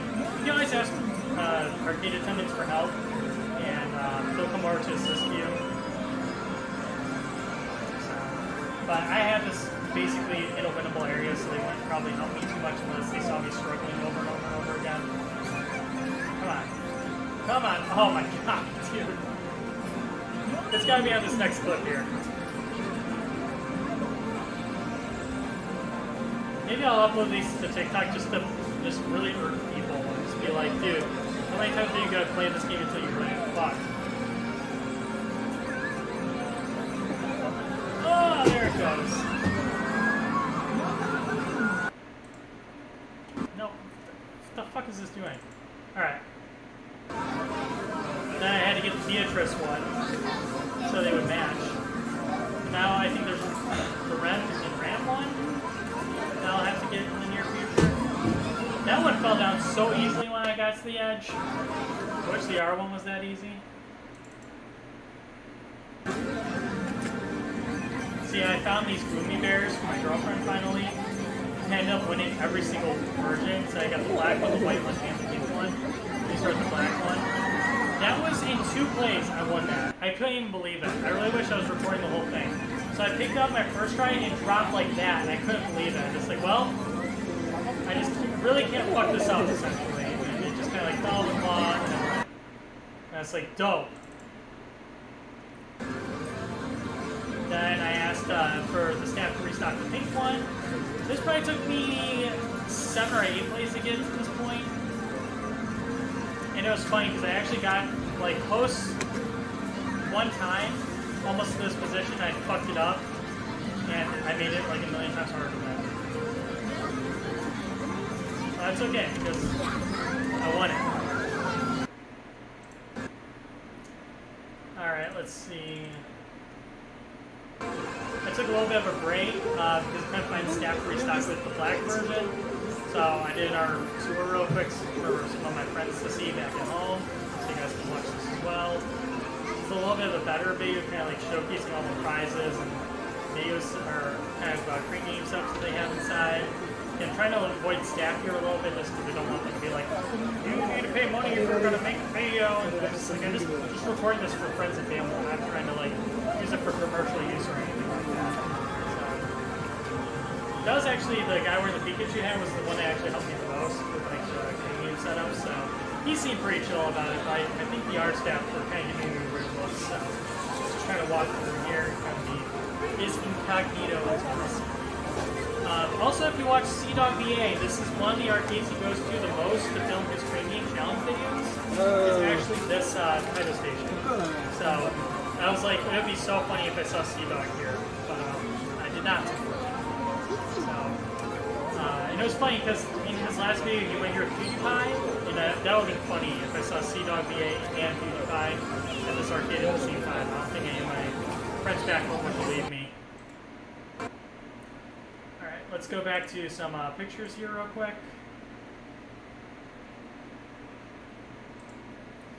They had this mega crane, and I was originally going to walk up there and play this, but I realized the plush is so humongous in it, I don't think I would be able to get it home very easily. And after I watched Sea-Dog VA's video, I realized this is like a one-shot crane game. It's 500 yen per play, so it's like $4 per play, but you almost are guaranteed to win every single time. So it's probably better that I ended up not playing it. You just see some of the endless rows of crane games here. It's just unreal how many crane games are in this location. Like, it is 400 crane games legitimately. Like, so many crane games. Oh, and then when I was trying to get the last bear, the last gloomy bear, it got stuck in the claw. And I had a bunch of people actually watching me play this because, like, it was in a winnable position. And then it got stuck in the claw like this. So I actually have a video before I actually end up getting help here, so. I don't know how I got stuck like this. I got it between the headband. Got really lucky. Yeah, and I thought for sure the game attendant would let me have it for free after that, but he made me play one more time to like drop it in the prize chute, but he made it like basically falling off the edge, so it kind of looked like it did in one of my previous pictures I showed you, or previous videos. So, alright, moving on. Let's see, moving on here. This is a video of the entire arcade from the entrance. Just a picture going down an escalator. I think I have a video after this, if I'm not mistaken. Yeah, I do. I was trying to get like a view of like what it looked like. It's very hard to show. So I have some videos here. This was the videos that I sent to Jose Monkey to try to like locate me while I was in Japan. So that was one of the videos. And I think this one might be my intro for Jose Monkey, maybe. Nope. This was the main video I took of me walking around Fuchu. I tried to make this very, very hard. So actually when I get to this end of the street, I actually cut the clip because I'm worried that he's going to be able to locate me from the signs because there's English under them. But I made this as hard as possible, and Jose Monkey has not acknowledged my existence, so who knows if he's ever going to make the video of me walking through Fuchu and trying to locate me. Oops. I already had the photo viewer up here. Let's see. Here's another picture of Fuchu Station. So, I don't know, it's a really charming kind of city within Tokyo. It's very, very odd, just because like when you get off the train station, there's like this raised platform, as you can see, and it has like a city walk. It's kind of bizarre. So, I don't know, it's just pretty interesting to kind of walk around Fuchu and go to the main shopping area. You can see all the gloomy bears and prizes I won in this humongous Taito Station bag. And then I finally got to see the completed Mahjong Fight Girl upgrade, and it was awful. Look at how shitty that looks. It looks absolutely horrendous. I cannot believe Konami just rolled it out like that. And they didn't even change the button. It still has the Q for Quiznak Stadium. Like, what the fuck? It's so bad. The button doesn't do anything. And I hate playing on those cabinets. They're not fun to play on. You can see some more scores. Played some more DDR that night. That was a horrible score. I can definitely STP that Gradius remix. Why is this thing being so stupid? That's with my emotions. Or Mahjong Fight Girl. I actually got the Tenshi update outfit. I guess like it's a prestige almost if you're super into Call of Duty. Or she has her little womb tattoo showing, and she's wearing a bunny girl outfit. Playing Girl Tenchi, she's fucking hot. And then they restocked e-amusement passes at places that upgraded Quiznak Stadium to Mahjong Fight Girl. So I ended up getting one more e-amusement pass. Maybe it was two. No, this is the last one. I went to Game Panic and I got Musashi. And then somebody on my Twitter saw me get this card and was like, I want the e-amusement card. There's one on Yahoo Auctions, they want it, and they actually have it now, which is really, really dope. Alright, this is... Oh god, I always forget the name of the city. Fuck. We're getting near the end, by the way. There's not too much left to go through. So...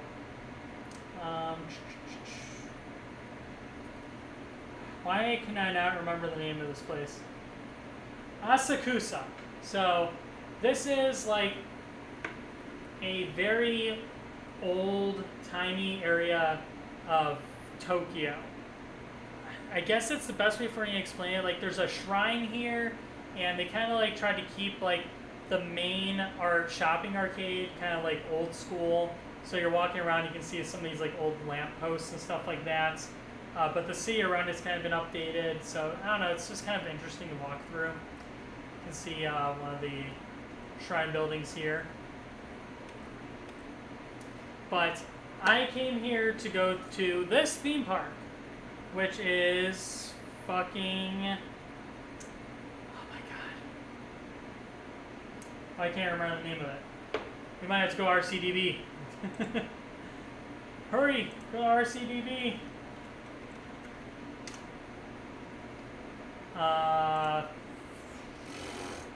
What is a Thunder Dolphin? Parks nearby. Where is it? Tokyo Dome City. Parks nearby. That's what it's called. Hanayashiki. And the roller coaster is called Roller Coaster. Sorry, I had to look that up. So, this is Hanayashiki. It's a theme park that is operated by Bandai Namco for some strange reason. It's mostly catered towards children, but they allow all ages to go in it and ride all the rides and stuff like that. But there's a roller coaster here, so I really want to go on the roller coaster to get the coaster credit. So here's the picture of the roller coaster sign. Looks like it's hand drawn. It's pretty neat. I have some videos here, it looks like.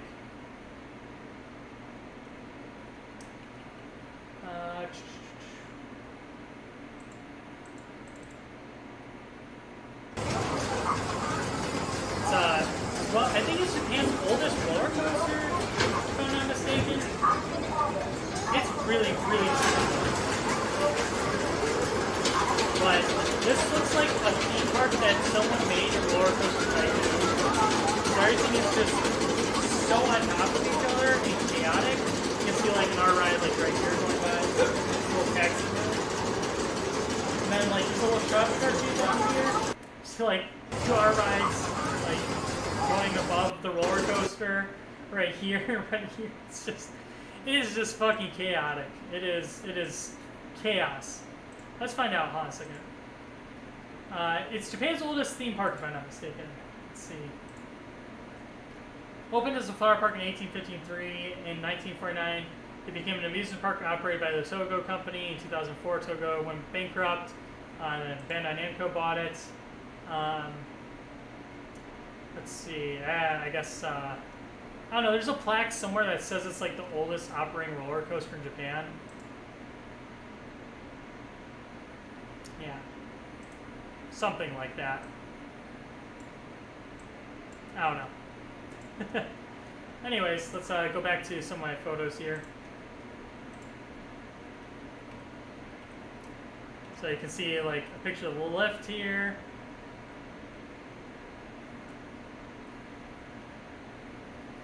Picture of the train going up it. And our video here. I think it's the picture of the left again. It's the roller coaster going back to the station, and like the brakes are like go off with the train still like climbing up the last hill, which is just really bizarre. Like Hanayashiki is a place. Like look at this. This is just, it's chaos. Like how do you explain this? This is just so wild. Like just like a seating area. There's just a disco in the background. There's a ride going above you. It's like, where do you even begin to look at all this? A roller coaster going around the perimeter of the theme park. They had a typhoon here, which is hilarious. They also had a Down the Clown and NBA Hoops here, which is also kind of weird. And they're branded with NBA teams. Like, I didn't think that Japanese people would know what the Lakers and the Chicago Bulls are, but maybe I'm wrong. I think I took some more videos of the roller coaster going by. Let's see. We're going around.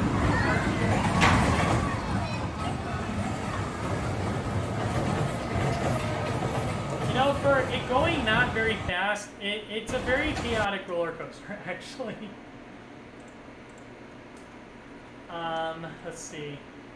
Yeah, like, look at this. This is just insane. There's like a little flat ride here. There's a disco here. This tower ride doesn't exist anymore. They have just left the tower there, but the ride vehicles are completely gone.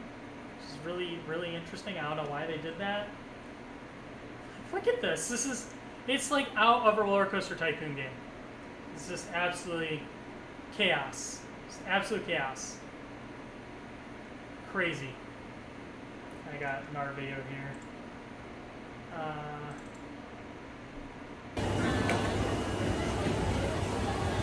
Let's see. All the, yeah, it's like just a little proper Japanese bridge right there.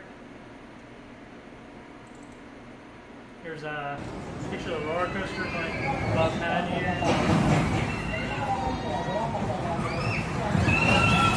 If I had front row, I probably would have tried to take a video of like on ride and what this roller coaster is like. There's POV videos of it online though on YouTube, so if you're interested in looking at it, just search for like Hanayashiki on ride roller coaster, and I'm sure you'll be able to pull it up. Yeah, this was the tower ride. I don't know what happened here. The sign for it is completely grayed out, and the queue was removed, and so I don't know if they ever plan on opening this flat ride ever again or what. It was just very interesting to see a defunct ride still standing, and one that is so prominent for the entire theme park itself. And it's weird, if you go to the website, they advertise that on the website still, which is just really strange. Here's another video of roller coaster going by.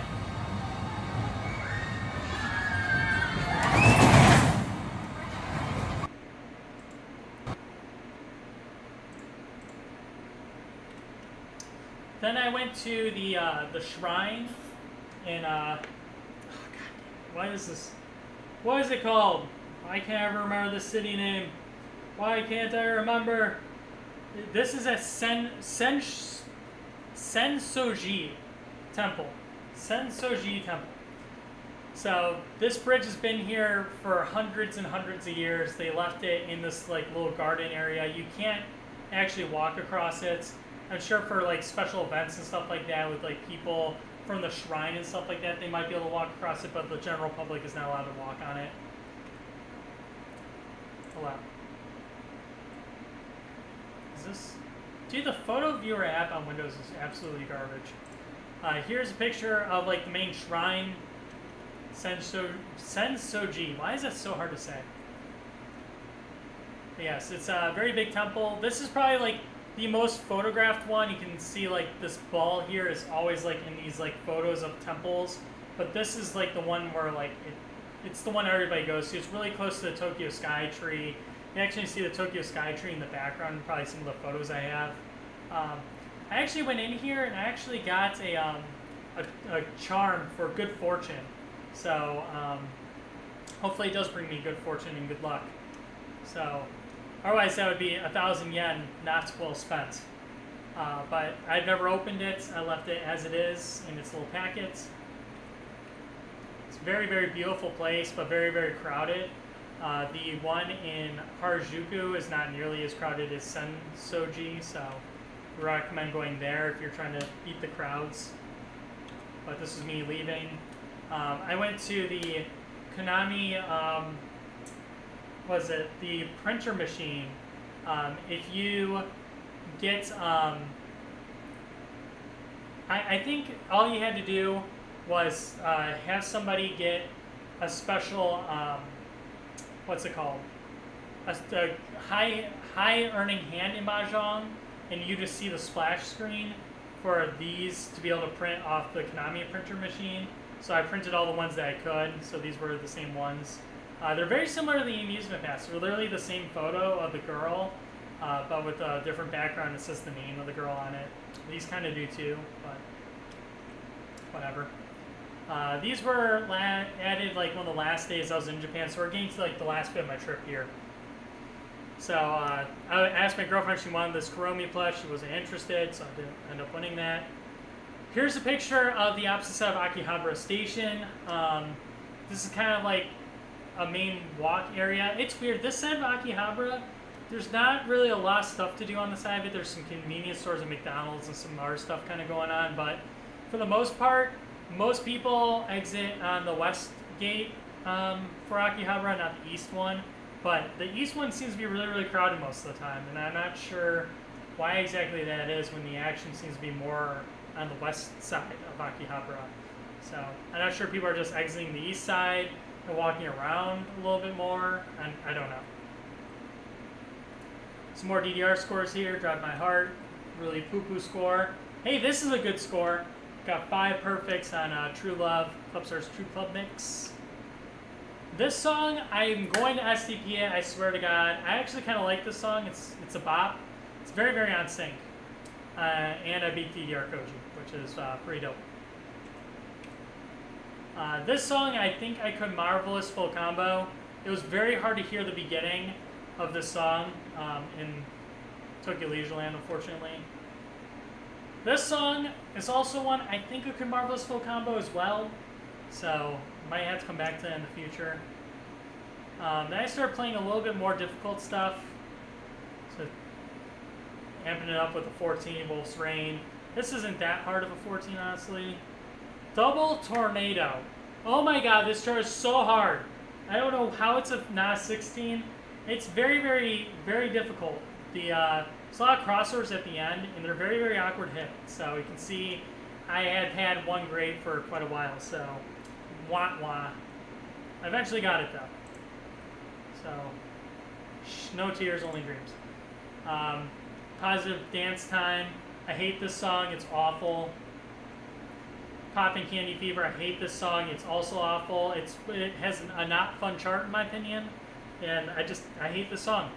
It's not fun. I don't know if I ever want to go back to fix that. More of the Undertale songs came out, so you can see I played Death by Glamour. I got Deep Tendon Reflex. I am confident I can STP this chart. It's so on sync. I really think I can. It was just so hard to hear the song in Tokyo Leisureland. So, it was a little bit easier when I was playing on Machine 1 than Machine 4, but everyone wanted to play on Machine 1, so I didn't get many chances to play on it, unfortunately. I can't remember the name of this song, but it was okay. Then I have a video of outside of Akihabara Station, so let's try to find that real quick. We're getting near the end, by the way, so we're going to be wrapping up the stream as soon as I'm done. So this is at like 11 o'clock at night. You can see it's very, very dead. It's very interesting just to kind of walk around the city at night when there's nobody else there. You just got like a lot of the LED backlit signs lit up and stuff like that. I'm sure back in like the 90s when it was like fluorescent neon lights and stuff like that, it was a lot more magical, but I don't know, it still has its own charm. It's another photo of main station. I saw this figure and I'm just like buying that, and I did. I got actually a discount. You can see it's a special price on it. So, and this was with tax, but because I'm a foreigner, it actually ended up being under 20,000 yen. And I love cowgirls. I think that they're really, really hot. Don't ask me why. So I had to score this. It's about the most inappropriate figure I can show probably on screen, but it's probably on display in my figure cabinet, so you'll see it when I do in our Valorant live stream. This is one of the last days of me in Japan, so I was trying to take some photos from my hotel room before I left, just because like this is a great photo opportunity that not a lot of people get to have. So you can see like it's just a nice photo of it being very, very crowded, and I think this was during Mountain Day in Japan. It's a holiday, and it went into like Golden Week or some shit. Like when I was in Japan, I didn't realize I booked the end of my trip during a very, very prominent, busy time in Japan's vacation time. So Akihabara got so fucking crowded, like super, super crowded. Like this is insane how crowded I ended up getting. Just taking some photos of Tenshi because she's a babe. She's got the big old tig old bitties. If you go through Akihabara, sometimes they have some figures on display that aren't out yet. So here's a chocolate and vanilla figure that wasn't released yet. It's quite expensive. It's 33,000 yen, so it's like $300. I really love chocolate and vanilla. Would love to get that figure, but yeah, it's a bit expensive, unfortunately. Some more DDR scores. This song sucks. People are pointing that out to me even before I start playing. It's like, that song is garbage. You're right. It was trash. Finale. This has a fun chart. Dance Phenomena. Oh my god. I am so bad at this song. I know I got an STP on it. It's a miracle that happened because I cannot play this song worth a shit. It's super on sync, but the gimmicks always throw me off, even though it goes so well with the music. Don't ever make me play this in a tournament. I will 100% lose. This was disappointing. One perfect on Closer to My Heart June remix. One perfect on a 14. And this was on Cabinet 1, so it was one of my first times playing on Cabinet 1. And I had a bunch of people waiting in line to play DDR, and they were like, whoa! And I like turned around and was like, holy shit, what the fuck did I just do? And it was very unfortunate too, because this perfect was like right at the start of the song. So I ended up not getting any Marvel's full combos when I was in Japan. That was the closest I got. Very, very sad. Pure Rude finally got this by playing on the first cabinet because I was able to listen to me playing a little bit better. Very, very fun chart. It's a little off sync though. This is probably the best MA I definitely had ever on it. I don't know if I'm ever going to be able to beat that score, honestly. Also, this should be a 16. It has almost 700 notes. It's kind of like, what's it called? Night of Nights Ryu remix. Got Sayonara, Environ, Ethereum, Warning, Warning, Warning. The Ancient King is back. I think I could MFC this if I really wanted to. It's really, really on sync. It is, again, just very, very hard to hear over some of the AR machines, unfortunately. You can see I was going a little bit too fast. And I know if I could hear it a little bit better, like, a lot of that stuff would go away. So I think once I have DDR-A3 that I can play at my house, like, I'm going to have a lot of a better time. This song should have been in DDR a long time ago because it makes a reference to DDR in the actual music video. And it's just chaos, and I just love it. The challenge chart actually goes with the background video, which is hilarious. Jinsokyo or something, Ghetto Club. I don't remember what this is called. Damn it, fuck, what is this called? I can't remember the name of the song. I didn't play the challenge chart though. I only played the expert, unfortunately. So, obviously going too slow. Very hard to hear this song over the R machines once again, especially being on the fourth machine. I Want Your Love. Oh my god. Another really, really close call with getting an MFC. I think I could MFC that one. Mixed Nuts. Don't like this song. I don't know why it's on the game. It's way overstepped. It shouldn't be a 15. It should probably be a 13. What is this song called? Fuck! I don't remember. Whatever. More Mahjong Fight Girl. Are we surprised at this point? I finally found a Mikan figure, so I ended up getting this one to add to my To Love Ru collection in my room. So you'll see this one on display. My only thing I don't like about it is it's such a small figure, but it's a high quality one. I paid like $40 for it, so I thought it was a pretty good deal. And the Suki Misu is obviously very, very cute, and it very much suits the little sister stereotype, so, you know, it kind of went hand in hand together. Also, I thought this was weird. I noticed something in the corner that says, like, oh, if you want to take a break, you just press this button. They allow you to take a break and put up, like, a special screen so you can, like, go away from Mahjong Fight Girl, go get, like, a snack from a vending machine or a drink or something like that, and come back and continue playing. That was weird. Yeah, they give you, like, 300 seconds to do so. So I got up and got myself like a drink downstairs and came back and continued playing, and it was fine. It was just strange. I just think it's weird that they allow arcade machines to do that. This song is really good, and it's now on 2DX, which is also amazing. I feel like they cheaped out on the CD jacket, but that's just me. Wowie Zowie. This chart is hard. Holy shit, the chart is hard. The ending of it is very, very quick, and it's very, very skillful. I had some really good runs, but every time I got to the end, I kept messing it up. So it took me like 10 tries to actually get it, unfortunately. Also, this song fucking sucks. It's definitely Harmerju's worst song that he has in the mind. Too Late Snow, pretty good score. Cordy, again, if I could hear the song a lot better, I think it would have done much better score-wise. Pump Pump Pump. It's playing on the first machine. Is that one on the first machine? Yeah, it was. Yeah, I was playing some 15s, was doing okay on them. I was starting to get tired at this point. Playing with fire. What is this song called? I can't remember.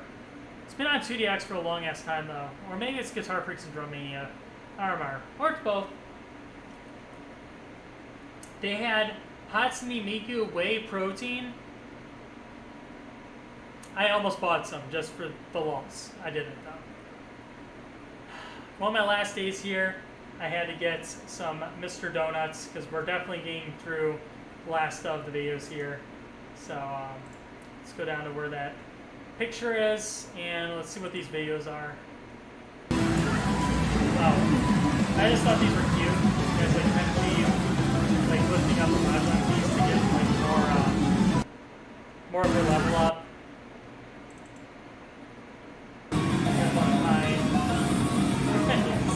I just think they're really, really cute. So, I think they are that. Alright, let's get back to the photos. Yeah, that song, Scarlet Ghetto Patrol. I did play the challenge chart of this song. It's really good. It was just, I was getting so tired of playing and walking around all the time that like I was starting to get myself tired out. So you can see I was starting to kind of fall apart around my MA a little bit more, kind of going to my end of the trip here. It's an okay score on teleportation. Worst plan, this song fucking sucks. I hate the charts so much. This song I hate. I hate the charts. I was also exhausted at this point. And this is the last song I played for DDR, so I know we're getting to the end of the pictures here. I was so tired. I've already played this like 3 times. And I was like, I don't think I can PFC. I'm just so tired at this point. But I really pushed through to try to get this as my last PFC of the trip, and that got me to 2,930 PFC scores on DDR. So, really proud of myself for sticking through it. My last meal, obviously, had to get some tendon tenya. So fucking good, I love it. Oh, it's making me so hungry.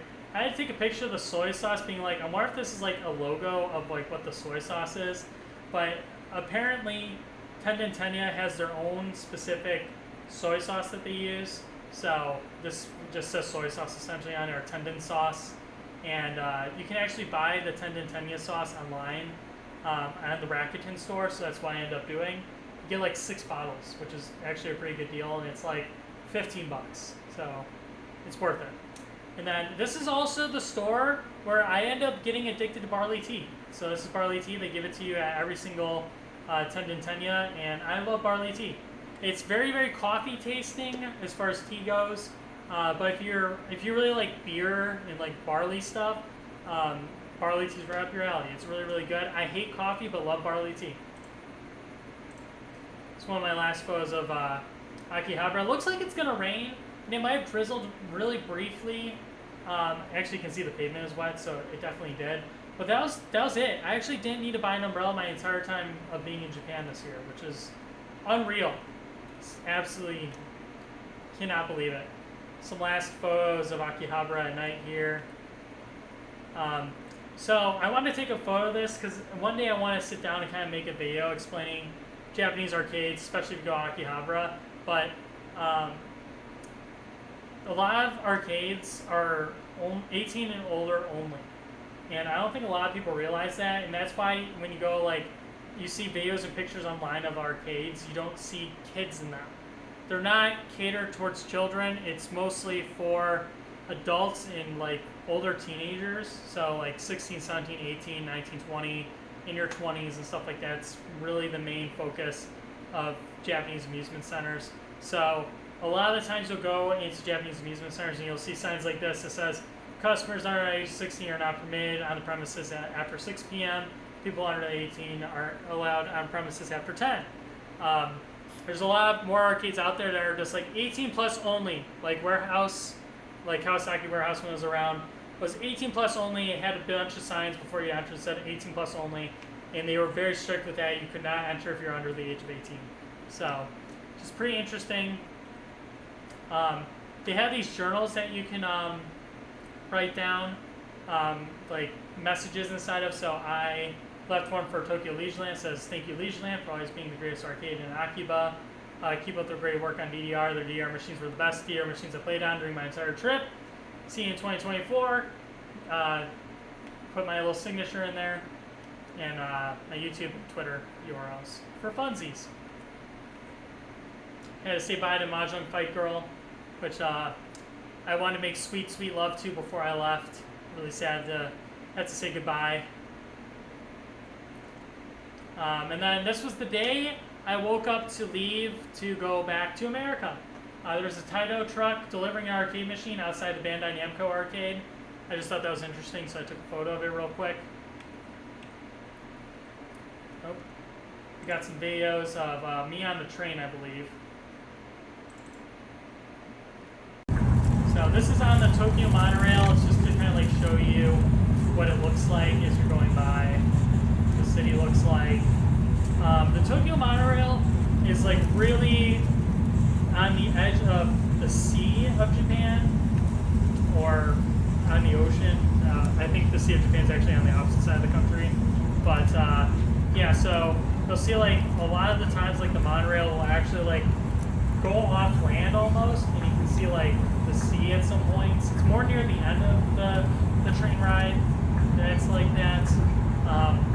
If you go to Osaka Airport, it's actually on an island, which is really interesting. And when you get on the train, it's like literally just leaving the ocean. It's really, really bizarre.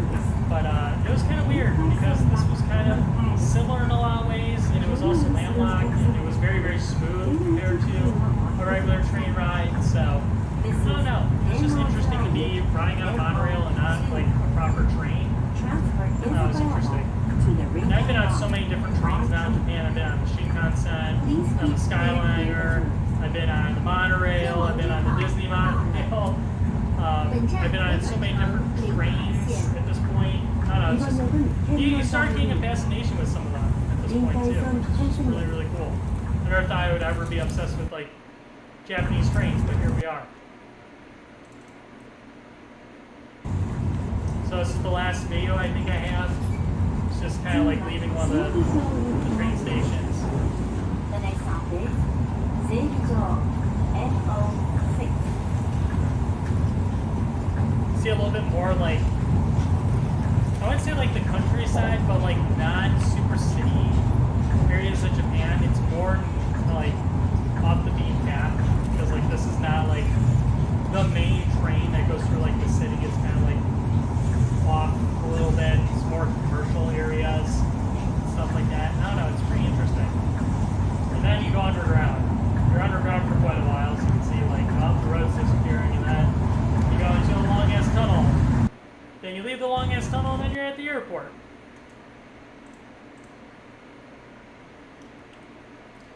This is me sitting in my business class seat in Japan. So you can see. It was actually weird because when I flew on this plane, it was super, super crowded going back to Chicago. Like, it was a full flight for sure. All the first class seats were taken, which was odd because when I flew to Japan, I was the only one in first class. This time, all 8 seats in first class were taken. All the seats in business class were taken. All the seats in premium economy were taken. And basically every seat in economy was taken. So, very, very crowded plane ride. Saw the ANA Star Wars plane. That was pretty dope. It would have been cool to be able to to ride on that one, but unfortunately I just had a plain old school ANA plane. And actually that's, I think that's all the photos. Oh, no, there's a few more. Actually, it says I have a video still. 2 videos. Us leaving Tokyo. Oh, and I have to explain us leaving Japan, because that's a whole interesting story in itself. So, while I was just kind of playing the background, I'll explain kind of what happened. So, we take off, right? And immediately we get into the air, and I feel like we're circling the airport. And I'm just like, what the fuck is going on? Like, I feel like we've been turning for a while. And then all of a sudden the flight attendant comes on and says, attention ladies and gentlemen, we're having an aircraft issue with the plane. It's not an emergency, but we need to do some laps around the airport to make sure everything is okay. We may have to return to Haneda Airport and disembark and get on a different aircraft, but they were going to update us. So they did some laps around Tokyo in the air to try to see if they could figure out the maintenance issues, and they actually ended up doing so. And we ended up leaving, and we got to actually Chicago exactly on time still. Even though that delayed our flight like 30-40 minutes, we were just circling in the air above Tokyo. So you can see actually in this photo, see we circled quite a bit actually. So we're just looping around over and over and over again, and eventually we ended up taking off on the screen line and continuing on our itinerary to Chicago O'Hare Airport. This is what the food looked like in business class. It wasn't as good as first class for obvious reasons, and they actually had American beverages on the flight back, so I didn't have the Zero or Pepsi Zero. I had actual Diet Pepsi, which is really good. And I love ANA for carrying Pepsi, not Coke. Coke fucking sucks. I hate it. This steak was fucking bussin'. I don't know what's on top of it, but that shit was good. I think this was like mushrooms and samar fungus on the side. I ate that shit up. That was fucking fantastic. Also, whatever this was, this ravioli, masticholi, whatever, that shit was fucking fire. Whatever the sauce was, like a lemon sauce, delicious. Chef's kiss. ANA food is bussin'. I fucking love ANA food. And I think that's it. That is it. Whew! Wow. We went through my entire trip to Japan. And my ass is hurting so bad from going through all that with you. And we didn't play almost any DDR tonight. So, fuck me.